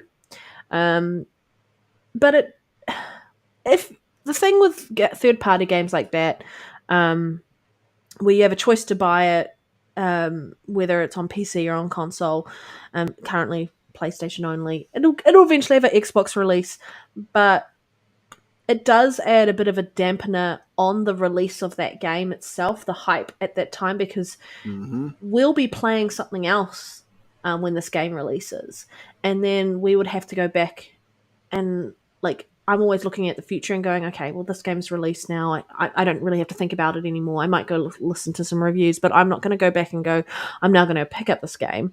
The only one I really probably did that with was Baldur's Gate 3, but even then, my hype for Baldur's Gate 3, because of its delay on Xbox, wasn't as high as it would have been if we got to play it, or if I got to play it Mm-hmm. same day as everyone else got to play it. I think it released on PC first as well, so there was that staggered release. But against, I do understand why sometimes staggering releases happen. Like developers can't always put all of the money into releasing the games all at the same time, and so they might have to go, let's focus on this particular hardware, release it, and then we'll focus on the next one and release it that way. But it does take away from some of the fanfare. Like even if we're talking about PlayStation games, first party that eventually go over to PC, I bet you those games, if they launched day and date, there would be a lot more attachment rate on the PC. But by the time a game releases, like 12 months later, 2 years later, the hype's died down. And like there are some people who who only wanted to play it on PC, Excuse me. didn't want to play it on console. And so they've waited to play that game. But a lot of other people are like, well, there's other stuff coming that I'm more excited for than this 2-year-old game. Mm-hmm. So it does destroy some of the potential sales that way. And so it can happen. It can have a negative impact on these games if there is a delayed release. And I know that people talk about like Xbox has their deals with second party and third party as well going into Game Pass. But difference with that and why you're not, I feel like there is good attachment rate and good active, good, I guess people like jumping in and trying it, is a lot of those games go into Game Pass. And so people don't have to look at it and go, can I afford to buy this game day one? No, I'm already paying for a subscription. I can play it in Game Pass. If I really like the game, then I can buy it at a slightly discounted rate because you get a discount through Game Pass. And so there's a slight difference around the, I guess, entry level to access a game when we're looking at what Microsoft is doing around how they're engaging with the second party and third party deals that they're dealing with. So yeah, interesting. But all jokes aside, I hope they recover to the point because it's like I don't want them to close down. I don't, despite I talk, I throw PlayStation isn't shots. going anywhere. No, not PlayStation. Fuck them. I'm talking about Square Enix, right? I don't want Square them to Enix is close going down. anywhere. I don't. Yeah, they're definitely not. But it can. We say that, Panda, but can we really say that full confident? Because look at all I the think they're studios not that going have. anywhere in the next 5 years. Okay, yeah, okay. Obviously, that I can agree with. Yeah. I hope they get it together, man. I definitely do. I hope they decide to bring more and more games over. You seen what they did with Octopath Traveler? So Yes. they're slowly once they put um, the Final Fantasy 16s and 7s into Game Pass, they will have a clean slate with me. I will forgive them for all of their wrongs doing. They started doing that with Octopath Traveler 1 and 2 coming to Game Pass. So they started that road to redemption. But Yeah. I need your big boys. If you want to get back on my good side, I need your big boys, and then maybe I'll be there day one for Final Fantasy 17. You know what Yeah. I'm saying? But I'm one of them fans where it's like, I'm sorry, not sorry. You have to make things up to me. You know what I'm saying? You not just Well, about to sit here and just treat me I'm a like bit an like afterthought. that. The who's the studio who did Detroit Become Human on the PlayStation? I can't think Ooh, of their name. yeah, I can't Um, either. I just can't think of their name right now.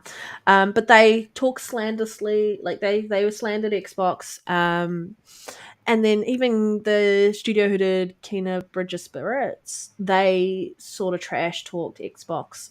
And I was Mhm. like, as a developer, like I know that Detroit Become Human isn't coming to Xbox ever. Um, but like Kena Bridge of Spirits is coming to Xbox, right?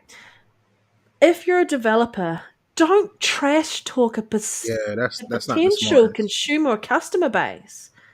Because we know, we're here living in it, is gamers really love the company that they choose to game with. Mhm. They get well in behind it to the point where it gets toxic as hell. Because I And mean, but so rightfully so. Because if somebody is fighting some depression, extremes, I think, yeah. right? But and it's never the other way around. You never see devs shitting on PlayStation, even though it's worse for devs on indie devs, and this has been documented. Indie devs tend to have more success on Xbox than they do on PlayStation.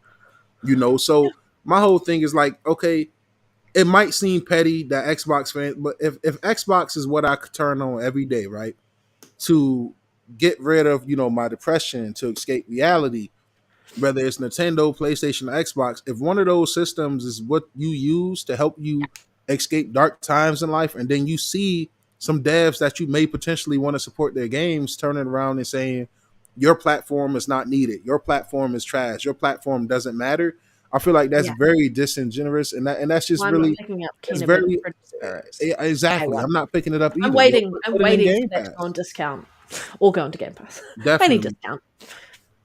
Like you Um, a lot of them games, I'm sorry, but those games that skip Xbox, if you want to make it up to me, man, put the shit in Game Pass, man. we You know saw what what I'm saying? Cliffy B did, who created Gears of War on the 360, and he was like seen as a legend, right? And then he looked at numbers and put his Lawbreakers game out on PlayStation 4, which was what a multiplayer game, and then that game did not do well, and he sort of was trash talking Xbox. And so he wanted to eventually because bring it it's over to never their Xbox, fault, and by right? that point, we were like, "Keep it. We don't want it. Right, Like, yep. we don't want you here, Cliffy B." You really have to be mindful of like Mhm.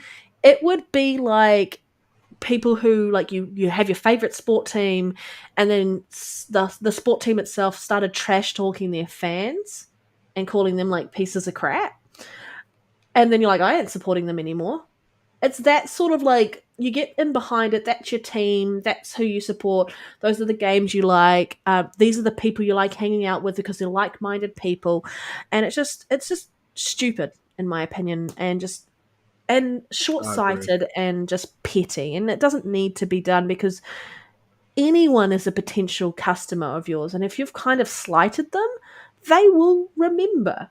And obviously we were talking about remembering anything. It's always negative emotions attached to it mean that you're more likely to remember it.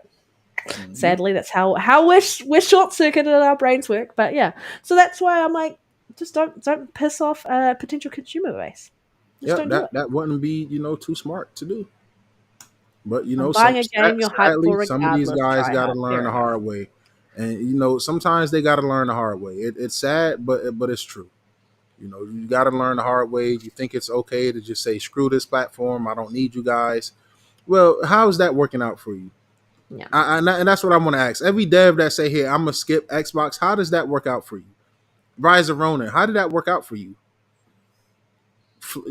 Like, I mean, and people be like, "Yo, you can't call them games a flop." They said that it did better than Neo. Well, Neo was fucking niche as fucking didn't sell well either, and I love Neo. Let's be Mm, fucking for real about the situation. Those was games are Neo niche. exclusive?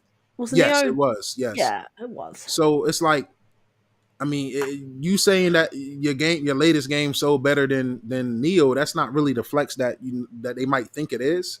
You know what I'm saying? So just like Stellar Blade, how did that work out for you? Like, is your game selling for you to skip 25 million platforms? You would assume that maybe their games is gonna sell millions and millions on PlayStation, but that's just time after time we see that is not the case. You saying You Stellar had Cheeks, and all I think Sea of about when Thieves was someone says cheeks outselling. right now is the Xbox controllers with the butt cheeks. Hey, I need one of those. I need one of those. I do need one of those. Those are cool controllers, right?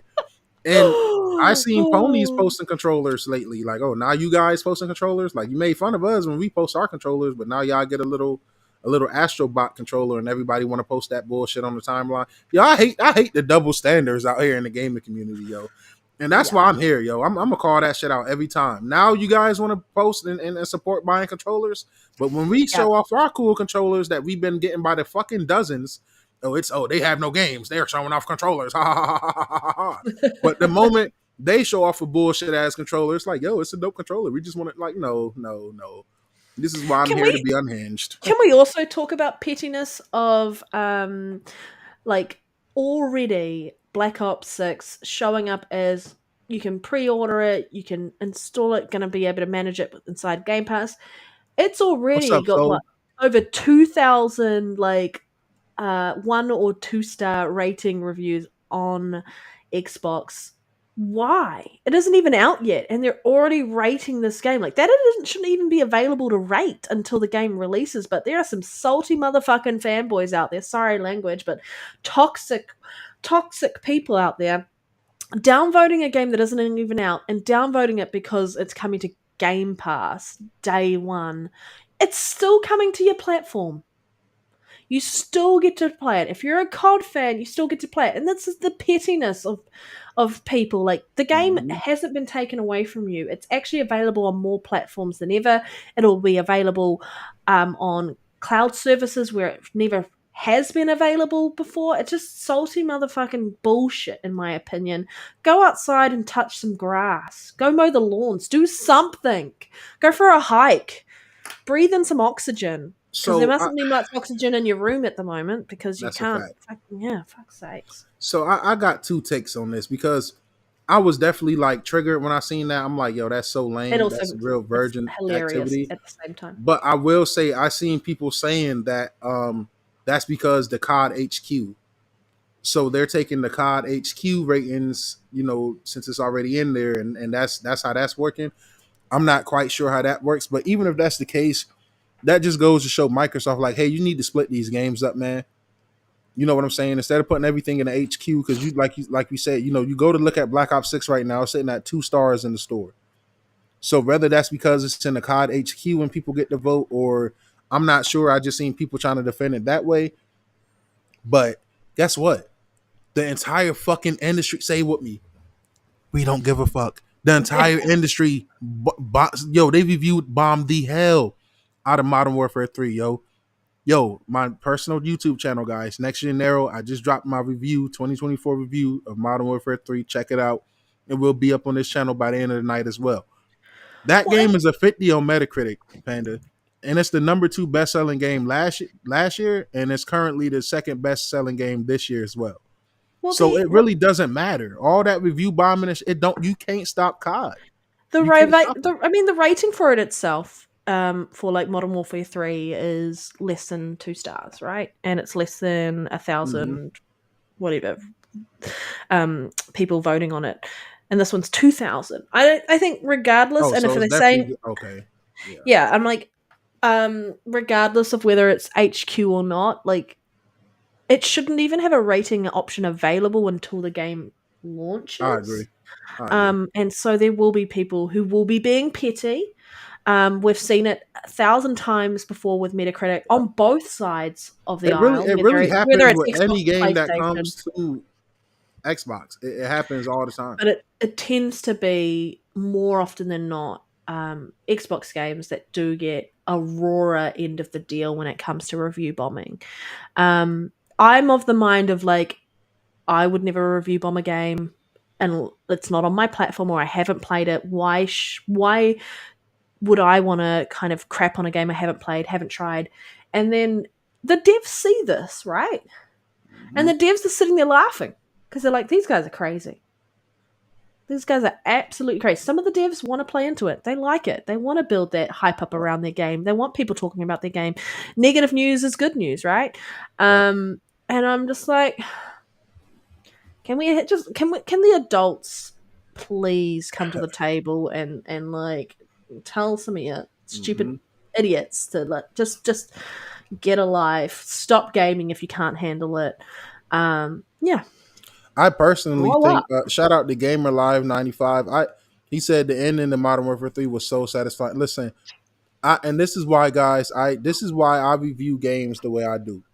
You know, I was told RoboCop sucked, right? I was told Avatar's Frontier sucks. I enjoyed the hell out of RoboCop. I'm absolutely loving Avatar Frontiers. I was told Redfall sucks. I enjoyed the fuck out of Redfall. I was told Modern Yeah, Warfare 3 is the worst COD in history. And I'm enjoying the fuck out of it. I was told Vanguard sucks. I enjoyed Vanguard as well. And I know that's a controversial take too, but yeah. I say all that to say, like, yo, a lot of these devs is out of touch with the average gamer. It's a reason why Modern Warfare 3 is the top selling game. Like, no matter how many hit pieces you put on games. So when you put hit pieces out on games like Flintlock, yeah, it's gonna work. When you put hit pieces out on games like Redfall, yeah, it's gonna work. Those games is gonna sell less because the entire media is teaming up against them. But you can't stop Modern Warfare, right? And the thing is, before COD got bought by Xbox, right? Hmm. Everybody had beef with certain Call of Duties, right? Like me personally, I did not enjoy Ghost. I did not like Ghost, right? And then what is the Infinity War or what is one of Infinity those? Ward. Are you Yeah, talking about the it's one of them. It's one of the futuristic. Infinite Warfare? Yeah, Infinite Warfare, right? The community hated that as well. But what did IGN and the rest of these studios do? 8 out of 10, 9 out of 10, 8 out of 10, 9 out of 10 for some of the worst received cards Oh, from the Vanguard was like community. 6 out of 10, right? I Yeah, feel like Vanguard was really low. yeah, Vanguard was low as well, but Vanguard is still better than any Killzone and Resistance game to ever drop.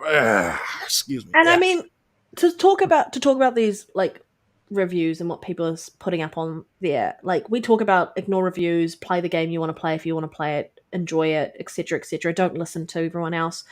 But that's because we know what it's like. But there's a part of the community that pay attention to the reviews and pay attention to what is being said, and they don't know any better.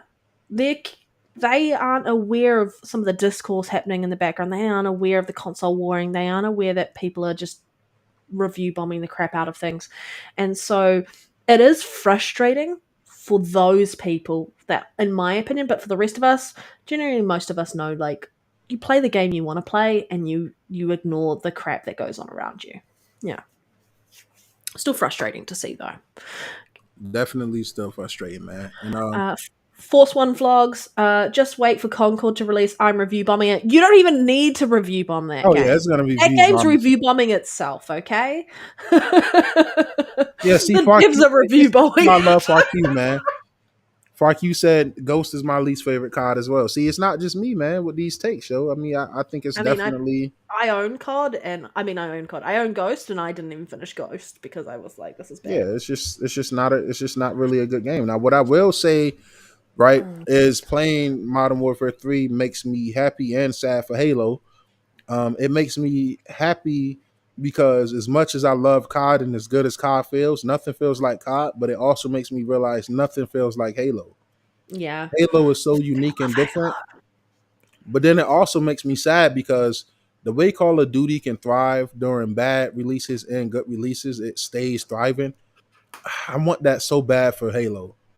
You know what I'm Yeah, saying? Like I feel like it should never be a time where Halo is sitting love at less than Halo. 10K concurrent players, man. I Just as play big as that Halo franchise over is. COD every day of the week if I could, because I mean, COD's fun, Hmm. but I like the ability to not walk around a corner and die instantly unless you're getting sniped at. Yeah. And you actually have a chance to kind of reverse. I mean, there are reversal options, but like it just the time to kill, it's a real battle, in my opinion, and I just love that about Halo. Yeah. Okay.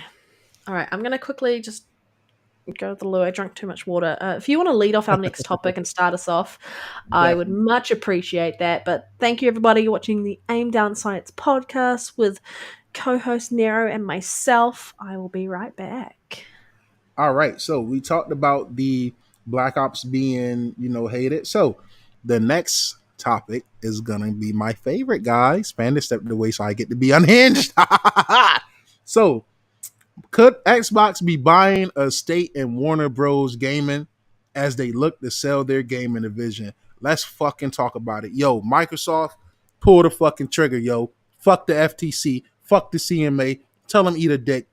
If you're not gonna go straight up buy those studios, buy them IPs, man. Buy the rights to make buy the Arkham rights, yo. You feel what I'm saying? Buy the rights to the Arkham Knight trilogy. Like, even if you never make a new Batman game, just owning City, Asylum, and Night, you can literally remake those games in UE5. You got so many studios right now, and then you will own Mortal Kombat. Shout out to OG Newbie, my guy. Let me throw that comment up on the screen, yo, because I'm getting turned right now, yo. I'm getting happy thinking about this shit.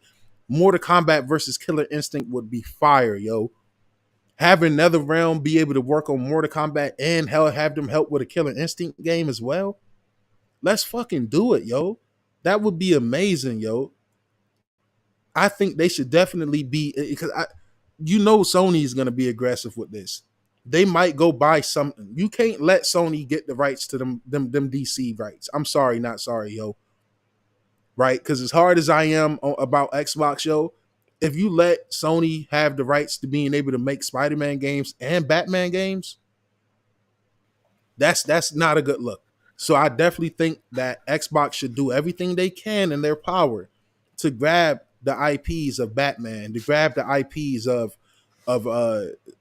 Mortal Kombat and stuff like that, yo. Even Hogwarts Legacy, like these is really good games Yeah. that for some reason Warner Bros is looking to get rid of. They got burnt on Suicide Squads, which I still think is a decent game despite my Mhm. flaws. It's just not a great game. It's not what it should be. You can't go from Arkham Knight and Arkham Asylum and Arkham City to Suicide Squad because you set such a high precedent for your fucking games that Yeah. when you go this live service bullshit. Look, my biggest complaint right now with Suicide Squad is how fucking clunky it is, yo. Loading in, teaming up with your friends, like it's literally it's clunky, yo. It's slow. The menu, so it's simple things like that can ruin somebody's experience to the point where it's like, man, I don't even feel like playing Suicide Squad. I got to sit in the lobby for how long and wait for my friends to load in. Then we got to force close, start over. I think it would be awesome, yo. A Killer Instinct versus Mortal Kombat. First of all, yo, you got your fighting. You got if you just straight up just go buy all that shit from Warner Bros. Xbox, you kill so many birds with one stone. You now have your fighting game studio, NetherRealm, arguably the best. I still think Street Fighter is better than MK, personally, and I think Tekken is up there as well. But that's the big three. So you get your fighting game, right? You get your superhero IP. That's just like it should be a no brainer, yo. But what Xbox can't do is let Sony grab some of these, man, for competitive purposes. You know what I'm saying? It's like go blow for blow. So if they do grab Batman IP for some reason, then you got to go all out and get that Harry Potter Hogwarts IP. You know what I'm saying? It's like you got to Yes. go get something, and don't let what's that other gaming company overseas that's buying that got so many fucking that's the real monopoly. What is it? Tencent? What is it? Tencent, Is that them? Yeah, Tencent, like because the don't let braces fucked yeah, itself. embrace it as well, yo. Like don't let them go get that shit. You know what I'm saying? Like you go get this stuff, man. You need a superhero game. Me personally, I think Prototype, a relaunch or remake a Prototype or just relaunch that game and universe. I think that'd be very dope. I think those type of hero type games where you're not just a set hero and you kind of choose your own path. I think that's very dope. What's the game from Sony that does that as well? Wow, I'm damn, it's right on the edge of my. Oh man, I can't think of So I'm it. just reading fuck you's message. Oh no, you good, you Fuck you, good. fuck you. Chat, do anybody know what I'm talking about, man? It's a game from Sony that's oh man, and it hasn't been made in a minute. Infamous. Try hard. Yo, I love you, Yeah. try hard.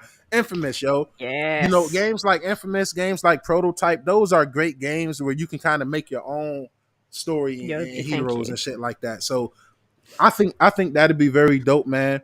Microsoft, I think you should definitely do it. I definitely Yeah. don't want to see these IPs go. And I'm gonna be honest. I'm an Xbox fanboy. I'm proud of it. I can admit that. I don't hide from my biasness. I'm what the fuck? I'm supposed to be ashamed for having a favorite? That's like I'm supposed to be ashamed of having a favorite basketball team, a favorite NBA team. The fuck out of here. I'll never be ashamed to wear my fanboyism on my sleeve, whether it's Xbox, whether it's my Buffalo Bills, whether it's anything. I don't care. Yeah. I'm gonna be a proud fan of whatever I'm a fan of. But Mm. I say all that to say this: if Microsoft don't grab any of them IPs, I pray and hope that Sony does.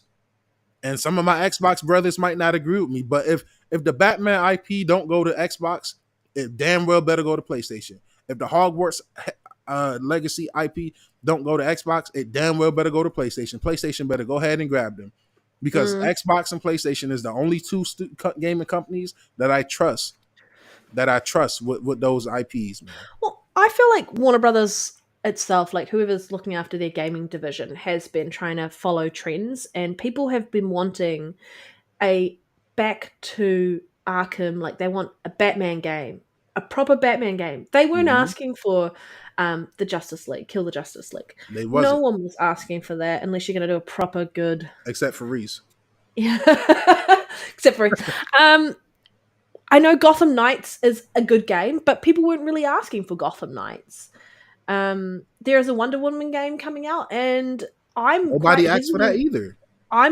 I mean, it would have been great if they're doing a Wonder Woman game that is not going to probably be full of microtransactions. Mm-hmm. And I I agree. think they keep misstepping, and I know they're trying to monetize what they're trying to monetize, but like maybe just look at Ubisoft with their AC games and how they monetize them. Like you get your core game, and then you can do whatever you want outside of that if you want to Mm-hmm. buy fancy stuff. But um, it just isn't the same WB games. Like I would love another Shadow of Mordor type shadow game because I love Lord of the Rings. But they are seeing a trend of these story driven games just not hitting home as much, and we're seeing that everywhere. And they're looking at ways to how do we monetize, how do we do this because games are getting more costly to make smaller games, do double A titles. You don't have to make it look super realistic, but you do have to listen to what gamers are actually after instead of just assuming you know what gamers want.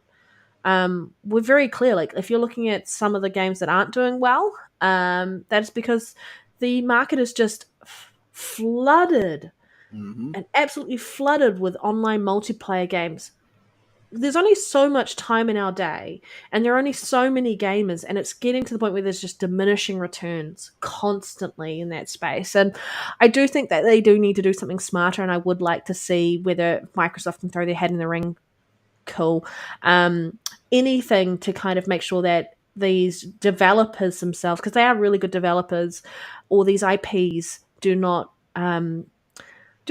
we don't wait 10 years before we see another good game from these Mhm. IPs that we absolutely love. And this is Definitely. always coming up in the rumor mill. Like, we knew that they were looking at it in the past and they decided not to Now it's sell just anything official. off. Yeah, And, like, we understand that, like, Phil really didn't want to buy any of this WB Studios without the IPs attached. And I don't think WB is going to ever lose their IPs. They're going to keep the IP contract rights and all of that because of how much they make off them. But at least like license them out a bit better than you have been. Like, definitely. I just don't think that they're playing or thinking smart. They need someone else sort of running that division of WB. Definitely. But hey, who knows what's going to happen? My And we thing is don't know don't what's going don't to happen. buy It's still any of the speculating. studios if you're not gonna keep them open. Yeah, Don't do that because that would piss me off. Don't go buying the studio that made Hogwarts Legacy, or don't go buying Rocksteady just to close the motherfuckers a year from now. That's when I will. Because as much as I love Xbox, I'm not those guys who just sit back and don't admit when they do fucked up shit. yeah, Tango was one thing. Let that shit be a one time thing. yep. Respectfully, you know what I'm saying. Let that be a one time thing. Let that be a one time. Okay, you know you get burnt on businesses. You get burnt sometimes, man. I mean, it just is what it is. Well, we're Right. looking at what's This is happening the with Bungie reality. at the moment, and that's kind of depressing. Just seeing Yeah, definitely seeing them depressing. being gutted by the owner of Bungie. Fuck, he's a wanker. Sorry, he is. He's done some shit job to his employees. Yeah, he And definitely I think screwed Sony's him doing the over. best they can of a bad situation, and they're trying to prevent closing Bungie and trying to keep some of the talent. And it's just a shit situation. And WB's doing something similar. They're trying to like hemorrhage. I mean, like stem the flow of the hemorrhage with my word. They're trying to stem the flow and trying to slow it down and trying to work a way around how do we stay afloat and how do we stay solvent and make a profit. Part of that is also not fucking having movies that are just really not doing well. Get some good writing and really think about it. Um, like the fact that Henry Cavill's not going to be Superman. Like, what the fuck? He was a great Superman. Great Superman. Motherfuckers. I Sorry. will say that as good as the gaming industry is, man. It sometimes things like this can be scary because I love, I don't want. I personally, and this is like I know that a lot of people is anti remakes and remasters, but some games are just so good that I think they deserve that fresh update on new hardware. And I personally would love for an Arkham trilogy remake, UE5 from the Yeah. ground up. I would absolutely love that. I think And that's what I want to see from Microsoft. Like, I need that Oblivion remake to be true. You know what I mean? I need certain remakes and remasters to be true, like True Crimes. Those Transformer games. Even those old Spider-Man games. You own that shit. Go mm, through, because I'm gonna tell you right now. If you go to Disney with the right amount of money, Microsoft, and you tell them, hey, we not asking for the rights to the Spider-Man games for Sony. We're just asking, is it okay for you guys to green light us to remake this game? You know what I'm saying? I'm all for remakes when it makes sense. You know what I'm saying? Now, if you're gonna go remake something like Gears of War 4, that's where you lose me. yeah. You know what I'm saying? If you're gonna go remake Halo 5, that's where you lose me. But if you're gonna go remake Halo Reach, I'm all for it. If you're gonna go remake the original Gears Halo trilogy, 3 needs I'm a bit all of a for it. I mean, it hasn't aged horribly, but it would be If would you're be gonna nice. remake those shitty Fable games that Panda and Reese love so much, I'm all for it. Like, Fuck you, Nero. Fuck you. Straight up. I got to, Okay. I got to. Fable 1, when they did the remake for that, good. Fable 2 definitely needs a remake. It has not aged well. Fable 3, it's fine. It's no issue with the aging on that game. But who cares? We're getting a new Fable. Playground Yes. Games. Thank Shout you. out Playground Um, Games, man.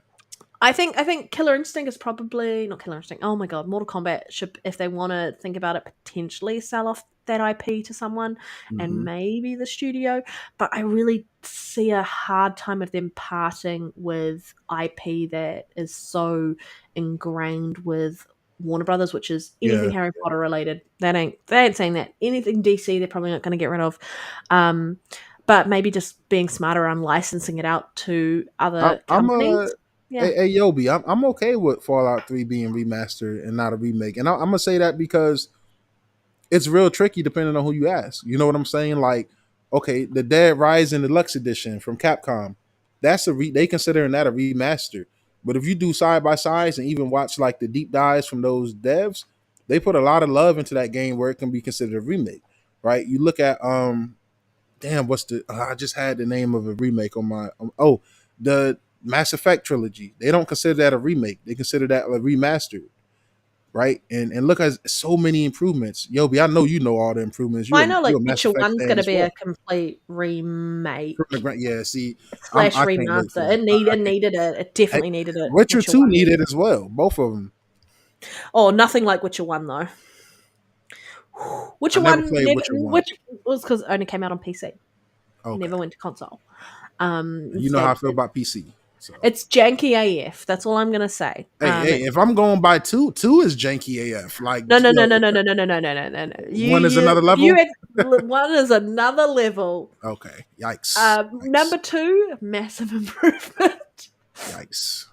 It is unplayable. Like basically because it's mouse clicks with your attacks and you have to Mhm. time them. And if you hit it too early, you basically kind of stop your attack and you don't follow through with it. It's a pain in the ass. And I know what they were going for because there's other games like that too. But like Mhm. when you look at what Witcher 2 and Witcher 3 did, Witcher 1 is just I will. Speaking of remakes, right? Congrats to Remedy for being full steam ahead with the and Rockstar as well for the Max Payne 1 and 2 remakes, and Control 2 is also full steam ahead. It is in a playable state.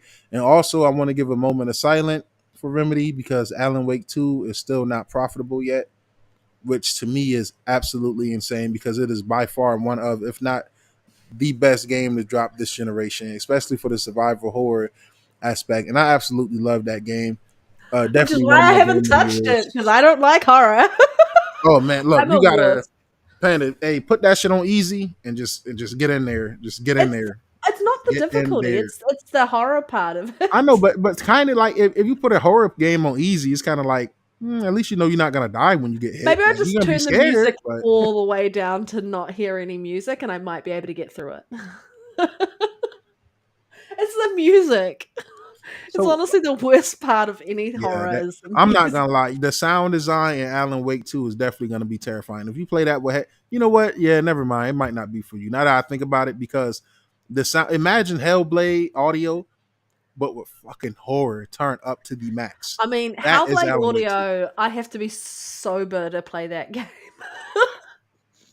It's so intense. Yeah, yeah, It is intense. And I It is thought like really. Hellblade 1's audio was intense, but 2 just next level, next level. Now, I definitely um, think that I think that the Dead. I'm sorry, but I just got to double back. I think Capcom. that yeah, I think that Dead Rising Deluxe is gonna be dope. So I don't have like I played it a bit, but I had older cousins who absolutely just no life that game on the 360 back in the day. And I just remember watching like all the clown fight, like all them fights. I just Dead remember Rising so 1 and 2 was vividly. great. Dead Rising 3 I really enjoyed. I played Dead Rising 4. I never finished it. I don't know. I just didn't.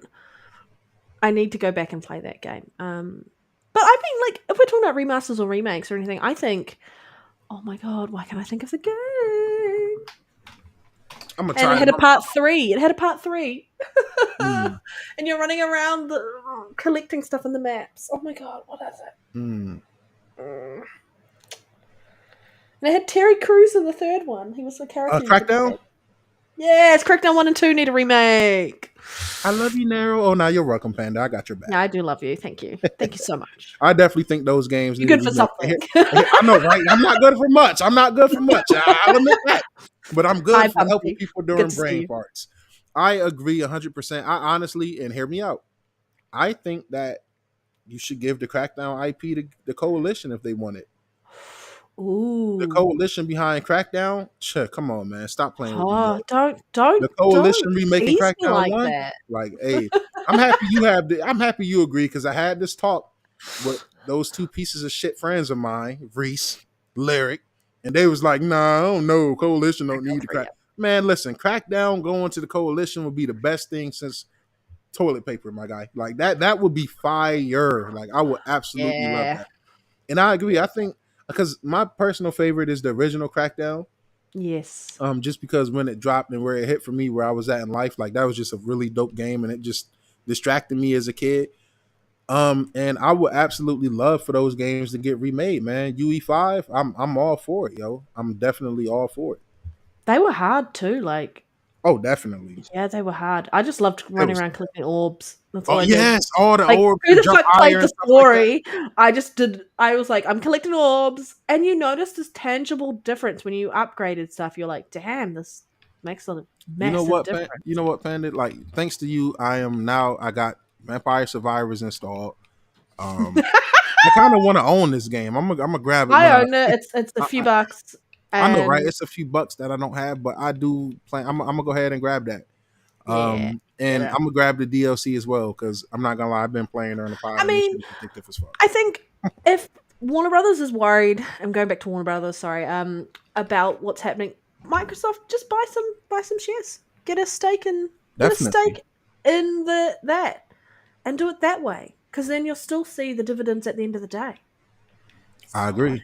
Sort it. Sort it. I'm gonna Okay. install Crack. Now, can anybody confirm if Crackdown 3 is 60 FPS on the series? Because I feel like that deserves an XS enhancement. I will just double check that for you. I feel like that deserves an XS enhancement. I'm not sure if it has one, but I definitely think that would be deserving of one if anything was to get one.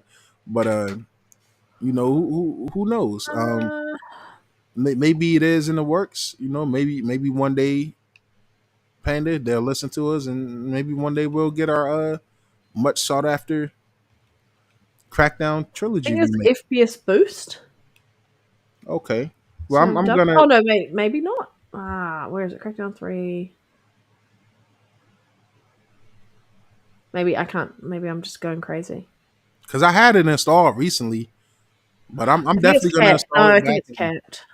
Okay, because I'm gonna install it It and runs at okay, yep, 30 FPS on the series. yes. I think it's capped. Yikes. But Why? I'm still gonna install and play it, man, because I am a fan of Crackdown, and that tend to be one of the IPs that we forget Mm, about.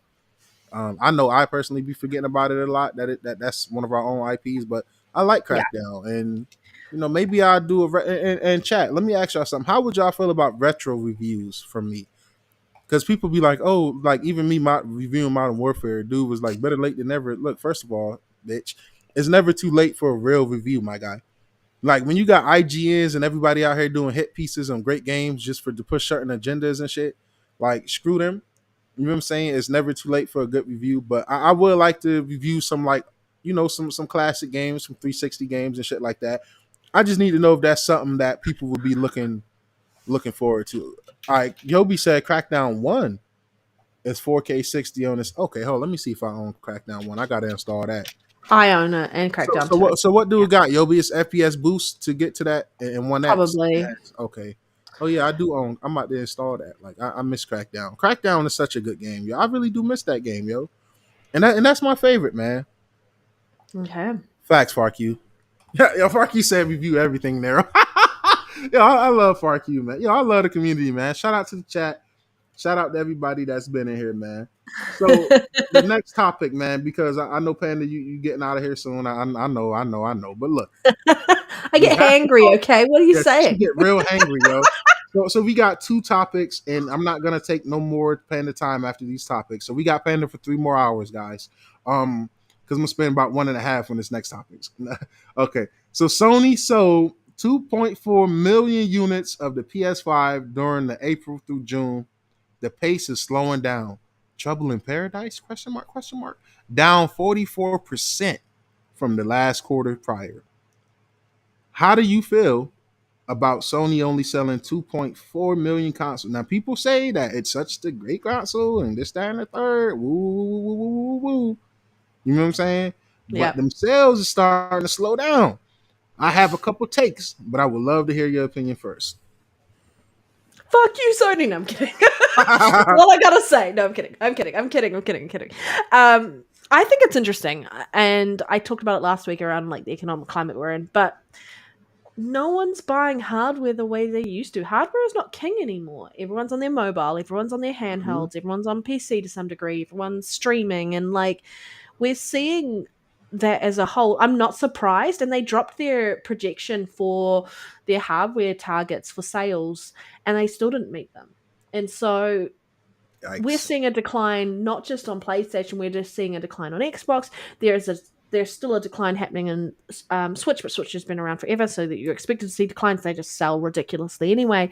It's not surprising, and for those to only call out Xbox's lackluster hardware sales, PlayStation is trending the same way. There is a downtrend. We saw this coming. We're seeing it because no one is upgrading from Xbox One or PS4 generation.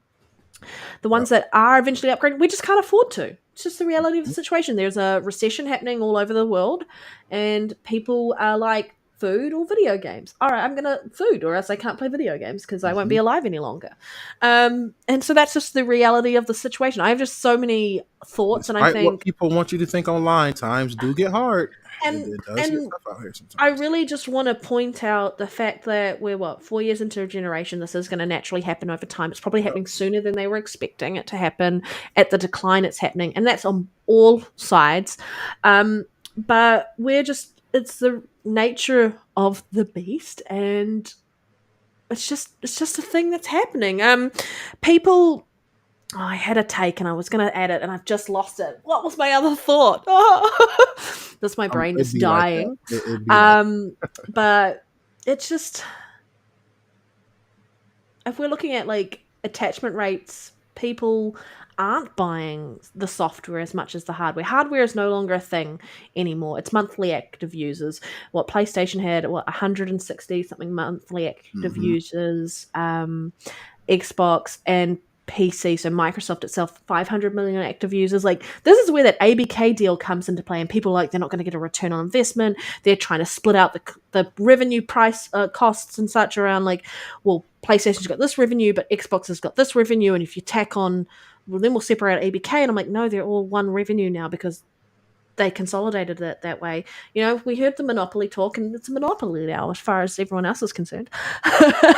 But it's not about hardware sales. And I put on our thumbnail this week, do hardware sales even matter? No. Mhm. And far as I'm concerned, no, it's an old metric. It's a mindset that people need to get their freaking heads around. It's the past, and that is not going to be anything in the future. Hardware is changing. Eventually, we're going to get to the point where people won't even be on PCs, and that's much further I down the can't wait. line. But that's much further down the line because technology is going to evolve to the point where you can game anywhere on anything.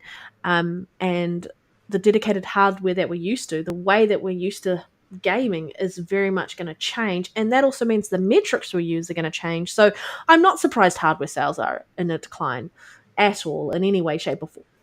Definitely. And for those who want to use this as a win to some degree on Xbox's side because their hardware sales are worse, they're not as big a global brand. And they don't need fucking hardware sales for the console. Mhm. Console fucking doesn't matter. They've got Over Game a hundred Pass. They're million, on exactly they're on over 100 PC. million active They're users. going into mobile. You can fucking cloud stream their games. They don't need a console. And for them, people going, "Oh, Xbox is dead because they're pulling away from the console." Fucking everyone's pulling away from the console. It's the Right. reality of the situation. Handhelds are where it's at the moment because Mhm. it's that portability, game where you want a game, when you want a game, and how you want a game. Yep. And people are still stuck in this mindset of consoles king. This isn't 10 years ago. Nero, And you are you you go. are absolutely cooking right now. So, excuse me. So I think the biggest thing to take away from this is like Microsoft and Fuck Sony, y'all IGN. tripping. Yeah, Hashtag fuck fuck hashtag IGN. fuck IGN, hashtag fuck Sony, hashtag where are you, where are the price drops?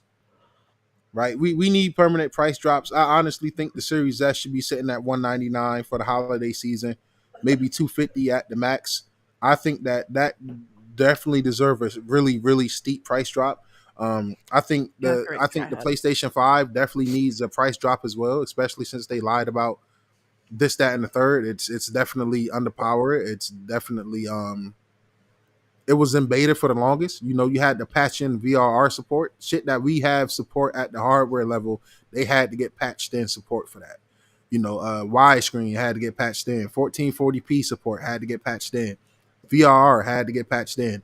It's like, yo, how many hardware features do you need to patch in because it's not in the hardware?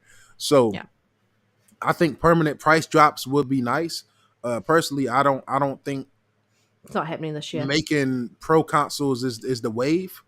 That's not gonna improve your sales. You feel what I'm saying? I definitely don't think that is the wave. But what I do think is the wave is to knock down that price a little bit. You know what I'm saying? Knock down that price. Um, there's no Give reason the PS5 or the Xbox Series X should be $499 anywhere anymore. give them In a my reason opinion. to upgrade. That's the thing is right now there isn't enough of a reason to upgrade from last gen to this gen because the games are still cross-platform at the moment. Reality. That's just like you said. That's the reality. That is definitely the reality of the situation.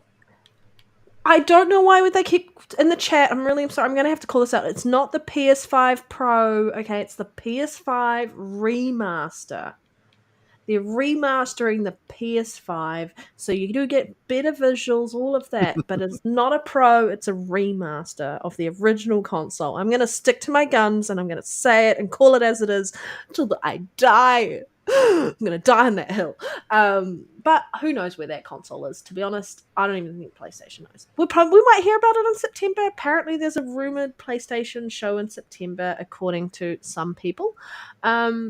But they need the games to go with it. And that's my concern is I don't see the games to go with that platform itself if they do decide to bring out a slightly more powerful version of the PS5.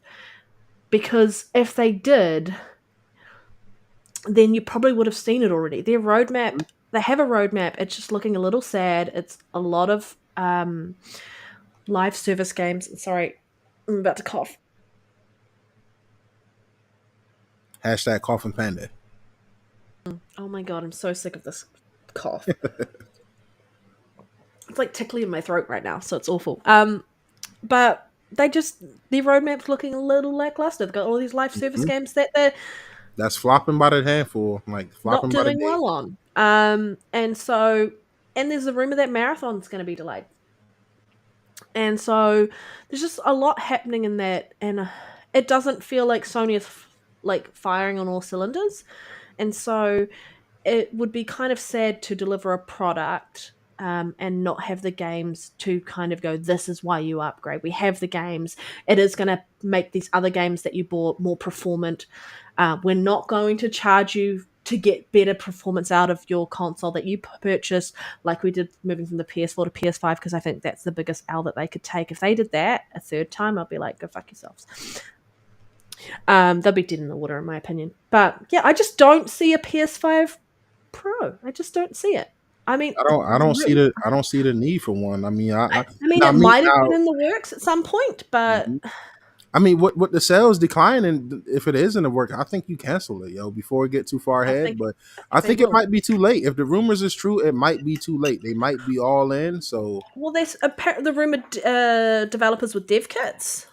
And I'm like, okay, well, I mean, if they do go down that track, there will be the hardcore that buy it. But the pricing thing is you're looking at, it's the wrong economic climate to be mhm, doing this in. definitely. And to be pricing it at a specific price set, they need to really lower the PS5 itself and then put the Pro, the remaster in at the slightly above. But I think just financially, there's just not a I, lot of support for it at the moment. I You really will have to say be this, smart with right? your dollar.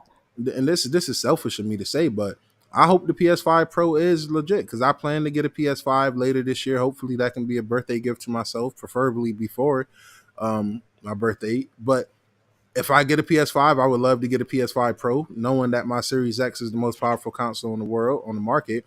I would definitely love to get a nice little boost. You know what I mean? Like even with the upscaling that they say is coming, I'm not true how I'm not sure how true that is. But yo, Reese say it's not coming. Yo, Reese dying on that hill, man. It's probably not coming, and I mean that's. I mean it's unfortunate, but unfortunate for who? You know what I'm Yeah, saying? Like it's yeah. not unfortunate for me. I have no problem grabbing a PS5 Slim. And people like even Reese, we all joke around. They be like, "Yo, you getting a PS5 to play what?" I'm getting a PS5 to replay some of my favorite games. I love Days Gone. I would love to play that at higher resolution and frames. I love Mm. Last of Us, one of my Bloodborne all would time. be a great game to bring Yeah, into exactly. That would be dope. life. I think if you announce a PS5 Pro and announce that a Bloodborne remake from the ground up is coming along with it, that's how you shake back this year. That's how you and just like that, y'all back because Not at you, Nero. Not at you. yeah, not at Just me. for fuck you and for Becca, because Becca wanted me to see me give fuck you the middle finger. Look, Reese, to play what? Listen, I just told you I'm gonna play them old games that I love from last generation. They don't have anything new. I mean, I do like it's kind of it's definitely hard to think. Like I don't, it's it's definitely hard to think of what I'm gonna play when I get over there. Trying to think off the top of my mind, yo, Reese, you know what you be doing, man. Trying to get me in these spots, yo.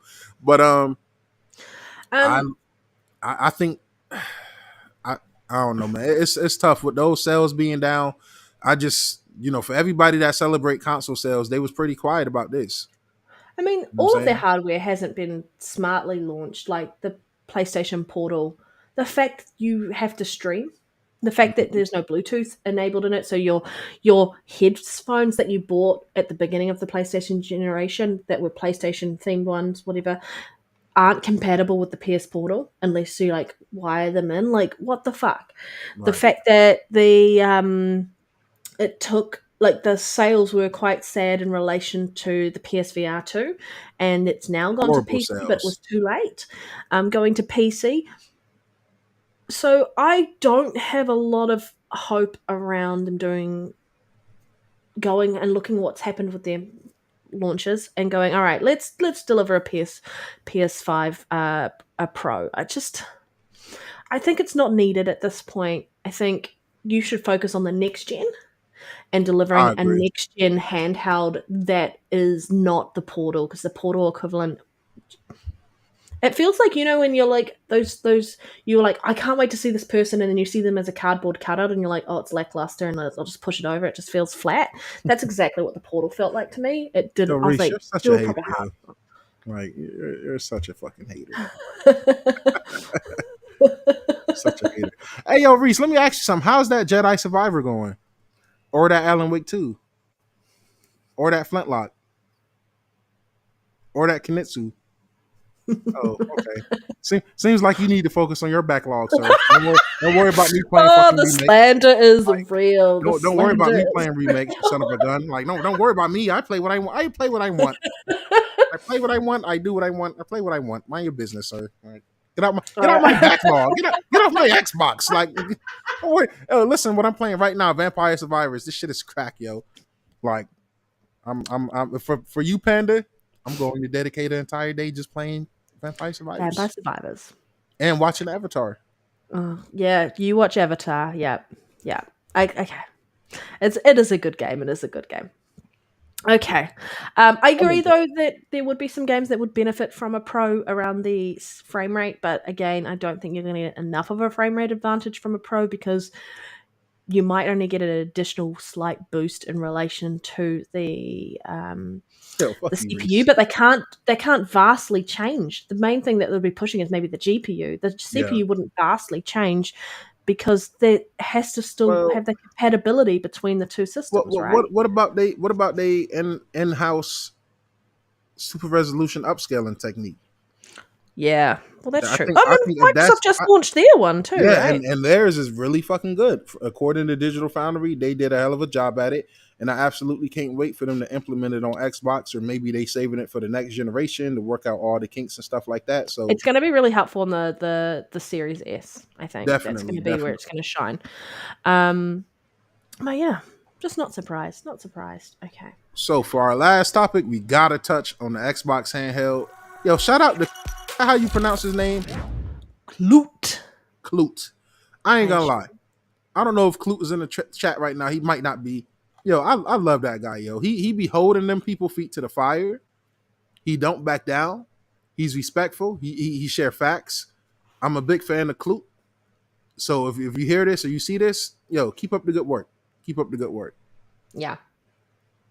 Yeah. All And right. I'm shout gonna out to Jazz and shout out to Jazz for shout out to Jazz because I have my critiques with all of the Xbox people, right? The Jazz Gordons, the Jazz Cordons of the world, the Paris Lily, shout out to Paris as well.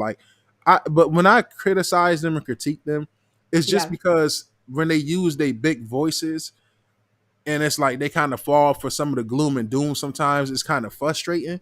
You know what I'm saying? Like for you guys to be insiders and hang on to every rumor, like, oh, Halo is gonna get announced to PlayStation at the Xbox showcase. You know what I'm saying? Like when you do and say things like that, I'm not gonna. No matter how much I support you guys, I can't be a real supporter if I don't criticize you just as much as I praise you. So I just wanted to shout out them guys, man. My bad. You can play the clip. All right. I'm gonna press play. All right. You mentioned handheld like a separate thing. I'll tell you now. Yeah. The handheld. There's going to be a separate handheld, and there's going to be a Series X successor. Oh, okay. So you're seeing them as two different things. Yeah. Yeah. So okay, it's going to be two different things. It's not. They're not just going to try and go all in on a handheld only. Nope. It's deciding to have a moment. Oh, I absolutely love that right there. I love hearing that. Yeah. I hope it's true. You mentioned yeah. You're good. I personally think the Series S should have been a handheld this generation, but I don't think they realized that right away. But I think they realized that now. Yeah. I definitely think they starting to realize that. Your Series S is a great console by all means, but for its price point and for the power and stuff that's quote unquote starting to be. I mean, I don't know. I love the Series S. That was my introduction to next gen gaming before I upgraded to an X. The S will always hold a special place in my heart. But I say that to say the S, this should be a one-time thing. If you're gonna make a lower spec console, you might as well make it a hybrid, handheld, something you can dock, something you can take on the go. So I think Microsoft is really smart with that. The market for a PlayStation handheld is super, super high, and they dropped the ball with that PS Portal. Yeah. Not being able to play stuff locally, having a stream from your console. That's to me, that kind of defeats the purpose of having a handheld. And Phil Spencer, if you pay attention, Phil Spencer, he says hints like during the interview with IGN, he said when they asked about a handheld, he said, yeah, to be able to play something locally, yep, that's key. And when you use lingo and language like that, to me, that just gives me a lot of confidence. Yeah. So I'm all in. I'm with you, Becca. I will be double dipping like day one for that next gen Xbox. When I go into GameStop or wherever I go, I will be leaving with two consoles. I will be leaving with that handheld, and I will be. Yeah, he said the series is more powerful than the Steam Deck. That's true. hey, Mr. Kima, bro, that's facts though. You feel what I'm saying? That's facts. So when you see all these devs saying that the Series S is holding shit back, your shit is, if your game is Steam compatible, don't tell me shit about the Series S holding anything back. Don't. That's just laziness, man. You know what I'm saying? A lot of these game devs is lazy as fuck, bro. They don't want to develop for 2-3 consoles if they can only develop for 2. Yeah. You know what I'm saying? But that's why I'm pro Microsoft and PlayStation having their own dedicated handhelds. Like, devs, everybody got to do extra work in every field. You know what I'm saying? Whether you're a doctor, whether you're a cashier, everybody have to step up and do more work here and there. Yeah. Devs, like gaming devs, as much as I love y'all are some entitled fucks. I'm sorry, not sorry, yo. Like all that crying when you got to crunch. I was in the healthcare field. My nigga, like when people called off and you got a 24-hour client that can't be left alone, guess what I had to do? I had to crunch. I can't leave this woman with Alzheimer's and dementia by herself just because my relief called off. So now my 12-hour shift just went to a 24-hour shift if they can't find relief. It happens everywhere, man. So when devs be just like the Rockstar people, Rockstar people is crunching for GTA 6. Well, I mean, shit. I mean, hey, y'all should have been crunching for 10 years now. Shit. I mean, goddamn. I mean, it's only about to be the best-selling game of all time. Shit, deal with it. I think just like listening to this and going, we've been talking about it, speculating what the handheld should be, and I kind of like the fact, I know we talked about like doing potential Switch style where you can just plug it into the TV and then take it on the go with you, but I do like the fact that they're not wanting to jump in and take over that side of what the niche that like Nintendo has carved out for themselves. I like the fact that this is a potential that we're going to get this handheld, and like I said, there's plenty of games that I would prefer to play handheld. Like I would love to play Octopath Traveler 2 handheld. I would love to play Yep. Persona 3 Reload handheld, like to take Definitely. it on the go, because like the way I commute to the work to my office and commute home, I have plenty of time to do that. But I like the fact that you're going to have your standalone handheld. I like the fact that you're still going to have your X variant. And I think that is a good idea around. We know that the Series S did sell well. We know that a lot of Xbox players who, or gamers who bought a Series X, also bought a companion Series S, so they could have more than one console, more than one area of Mhm. the house. And I think like moving into next generation, you're probably going to see people who pick up the X variant and the handheld variant as well. And that is all about how do they monopolize our time and keep us gaming, because time is money. And if they can keep you engaged and keep your time on their platform, they're winning at the end of the day in that regard. And I think that is a massive thing that's probably going to be what we see next gen. Is we might not see an S variant, and that's where the handheld's going to replace that, and you're probably going to get the people who buy both the handheld and the console. I'm going to pick up a handheld. Definitely. And whether or not we see Steam, what Steam looks like as it goes to a handheld or not, is going to be interesting. But I did like the other part that came up out of this conversation as well, was talking about like the speculation around the potential that the plan is to end the paywall for premium multiplayer games. So not the free to play games, because they already are free to play. You don't need to have live or whichever version of of Game Pass core you need in order to get live. But to be able to play multiplayer games without that paywall, which is what is already happening on PC, and you want to have a streamlined, consistent experience, would be to go PC gamers and then console gamers are going to have the same experience, which means we're going to take away that paywall for these multiplayer games that aren't the free to play. And I think that's probably what I found most interesting about listening to this, and also the articles that came out following this, is that this could be the case. Whether it might be something that they launch for as part of their next gen sort of like, not feature set, but one of those sort of conversation points around, hey, this is what we're doing next gen. If you play here and you don't have to pay for multiplayer on our platform anymore, we're going to take away that paywall. And I think that would be a great value add to start off the generation, because we know they're going to have the games. There's no issue Mhm. around the games starting into next generation. But I'm super excited for the idea of a handheld that's going to be a dedicated piece of hardware. I'm super excited for the fact that we're going to still have a Series X variant next gen. And I know we're looking at hardware declining, but as we talked about just before, there is no need for hardware anymore as a main source of income and engagement for the users in this ecosystem, because you can choose to access their software wherever you want, however you want. And as long as they're getting their active users, the software sales, yes, they're going to lose out on hardware, but it's going to offset it by the software sales. I'm excited. Give me a handheld right now. I'm I super will test it. I'm super excited for a handheld. I will be there day one. If I'm in a position, I would definitely try to get one for my nephew. You know what I mean? So he can play on a school bus or stuff like that. Stuff I got to experience with a little DS and stuff growing up. I think that'd be very. I think that'd be very dope, man. Kids is in phones more and more and more and more nowadays. So from a parent's perspective, I'm not a parent, but I'm around. I got a lot of nieces and nephews.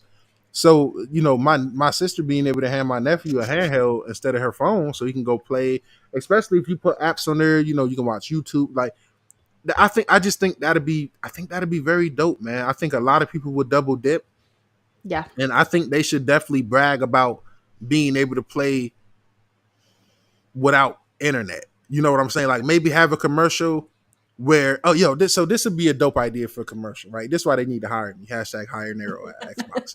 Imagine it's a commercial for the next gen Xbox and the guy is playing the Xbox, right? And the power cut off in the apartment, just storming outside. And all the power cut off. And then a little screen light up. And it's the handheld, pretty much showing like, hey, you don't need Wi-Fi. So if your Over Wi-Fi here, go off, you can Nero. still I'm over play locally. here. Like I'm over here. Come play me. Meadows Gate 3. I'm here. So it's like Yo, I'm gonna be so mad when I'm able to play Baldur's Gate 3 and I'm wrong about everything I've been saying about that game. Like, It's either your game or isn't. I really like it. It's a lot of time and effort to put into the game, and a lot of thinking about how the best to process. A lot of trial and error. Like I have a lot of saves and like would go back and replay it because I fucked something up, and I was like, no, it didn't quite. The barrel explosion I was going for didn't quite work out as intended, so I was like, reload.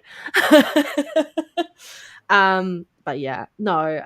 What are your thoughts on the potential of the? Let me highlight this comment from Yobi. He said it's disrespectful to call devs lazy. They complain about doing extra work for Series S all they want. Their bosses have a signed agreement with Microsoft. I don't think that's disrespectful because in every aspect in life and every job field, you have lazy workers. You might have somebody at McDonald's that goes super hard, and then you got a lazy worker. You got a nurse in the doctors that go super hard to make sure you're comfortable and you're all good. Then you got a lazy nurse. I mean, just look at our podcast. You've got me, and then and then you got lazy Nero. ass Nero. You feel what I'm saying? Yeah. So it's like I'm not saying that to be disrespectful, but it is lazy when these devs is so vocal to go shit on the S and then turn around and be like, hey, we found this loophole with the RAM that gives us 30% more, like what Larian did. You know what I'm saying? Yeah. Like Larian was the main one saying the Series S is holding them back, and then they found a loophole that not only benefited the S, but it benefited the PS5 and Series X as well. So when I say lazy, I'm not saying like they're lazy or they don't want to work. I'm saying they're lazy as in like they don't want to put in the extra few steps to figure out what's in. For one, the PS5 don't got full RDNA 2. The Series S2, it does. You know what I'm saying? So with the Series S, most of the time it's about scaling. Like, bro, all you got to do is scale certain things. Like if you can, I love devs, man, but some of these devs, it is it's like, come on, man. You know what I mean? Like they make so many excuses. It's like, yo, what's up? And then the games don't. It's like you make these excuses blaming the Series S, but then you turn around and PS5 only fucking games is still running like shit as well. Look at Rise of Ronin, not visually impressive at all. Go watch the Digital Foundry review, guys. Like it's not for that to be a next gen only title. You know what I'm saying? And you talk shit about the Series S, but then you turn around and you see shit like Hellblade 2, right? You feel what I'm saying? You see shit like Hellblade 2 running absolutely amazing on the S. You see shit like Starfield running absolutely amazing. You know what I'm saying? So it's like, which one is true? It's either the Series S sucks and its development is hell to develop for, or the Series S is a capable console that might just need a little bit more TLC. I mean, PS3 was the same thing, right? But that was just it. Developers had a really hard time with that, but by the end of the generation, they really started to figure out that system. Slightly different conversation though is the S and the X. They're running the same APU, or like essentially, not APU. I'm talking about the GDK. Sorry, they're running the same sort of things, and it is just scaling back, but it's also learning like and taking advantage of the features in the hardware. And I don't feel like we're still seeing that just yet. I feel like we're probably going to see a lot more momentum and change when we get to next gen for some of the stuff that the developers were working out how to get this to work. And the engines still don't take full advantage of what the systems are capable, whether you're playing on PC, whether you're playing on PlayStation, whether you're playing on Xbox. A lot of it is just brute forcing using the hardware, and they're not taking advantage of the feature sets that are available. So it's just really interesting. But what are your thoughts around the potential of the multiplayer paywall? Potentially, it's rumored, it's not confirmed. This is just speculation at this point around the potential of that disappearing on Microsoft's side. Long overdue. Fuck yes. I feel like it's long overdue. You know, for Microsoft to be. Excuse me, I'm sorry. You're okay. For Microsoft to be so in cahoots with PC gaming, right? Yeah. To the point where they want Xbox gaming and PC gaming to kind of run hand in hand. This should have been gone. And I'm happy Microsoft is leading the way because I feel like they could easily get away with it. If can't no other big three get away with it, Microsoft can. Yeah. You know what I'm saying? So I feel like you just do away with that. like that for me personally, that was one of the things where I did kind of side with the PS3 over the 360 in the free internet aspect, even though the Yes. 360 online experience is way superior. It's Yeah. just the fact that sometimes times get hard. So sometimes parents might not be able to pay for that live, for that PS Plus, for that gold. So do that mean that the Call of Duty you own, you shouldn't be able to play with your friends online because your mom let your Game Pass or Gold subscription run out? Yeah. I don't think that's fair to console gamers. I don't think it's fair to console consumers. A Hmm. lot of people say, oh, well, Game Pass PC is cheaper because they don't have to pay for internet on PC. Why are you defending that? As a console Xbox gamer, why are you defending that? Yeah. We should be upset that Game Pass PC is as cheap as it is over there. They still get our games day one. They're still getting Black Ops day one for $11 fucking dollars. I don't give a Still fuck getting about them not having to pay EA in internet. there. If anything, they should still be paying what the fuck we gotta pay. You know what I'm saying? So it's like from that aspect, I'm all for it. I feel like it's long overdue, and hopefully they do get rid of it. Get rid of that online paywall. Lyric, Baldur's Gate 3 fucking sucks, bro. I love Baldur's Gate 3 Nero. Did you beat it, Panda? It's such a long game. No. Did you I beat have it? loved what I've played. I've got over no. 100 hours in that game. I don't want to hear that shit. Did you beat it? Yes or no? No, I haven't. You don't love Do you it know that why? much. Do you know why? Because I'm playing a single player 'Cause it's boring. campaign, and then I'm also playing a co-op campaign with my I'm friends. such a hater. And so it's long. It is long, especially when you play it by yourself. Like when you're playing with another person, they can be controlling some of the other characters at the same time. But it's long. It's lots of fun though. Hey, Reese, And it's a lot of learning. You learn so much about what you can and can't do in that game, and you're like, oh my god, I could have done this the whole time. And it's a lot of fun. I really enjoy Baldur's Gate 3. Okay. Yo, how can I block Reese from the channel, yo? You can't. I won't let you. That's bullshit. I won't let you. Both Lyric and Reese, they are here to stay, okay? Them two right there, like, everybody who say Baldur's Gate 3 is such a good game, they ain't beat that shit. So I don't buy that shit. Like, I ain't meet one person in real life, and y'all are real gamers. Panda, you're a real fucking gamer. Lyric, you're a real fucking gamer. So if y'all ain't beat that game, man, I don't want to hear, oh, it's so long.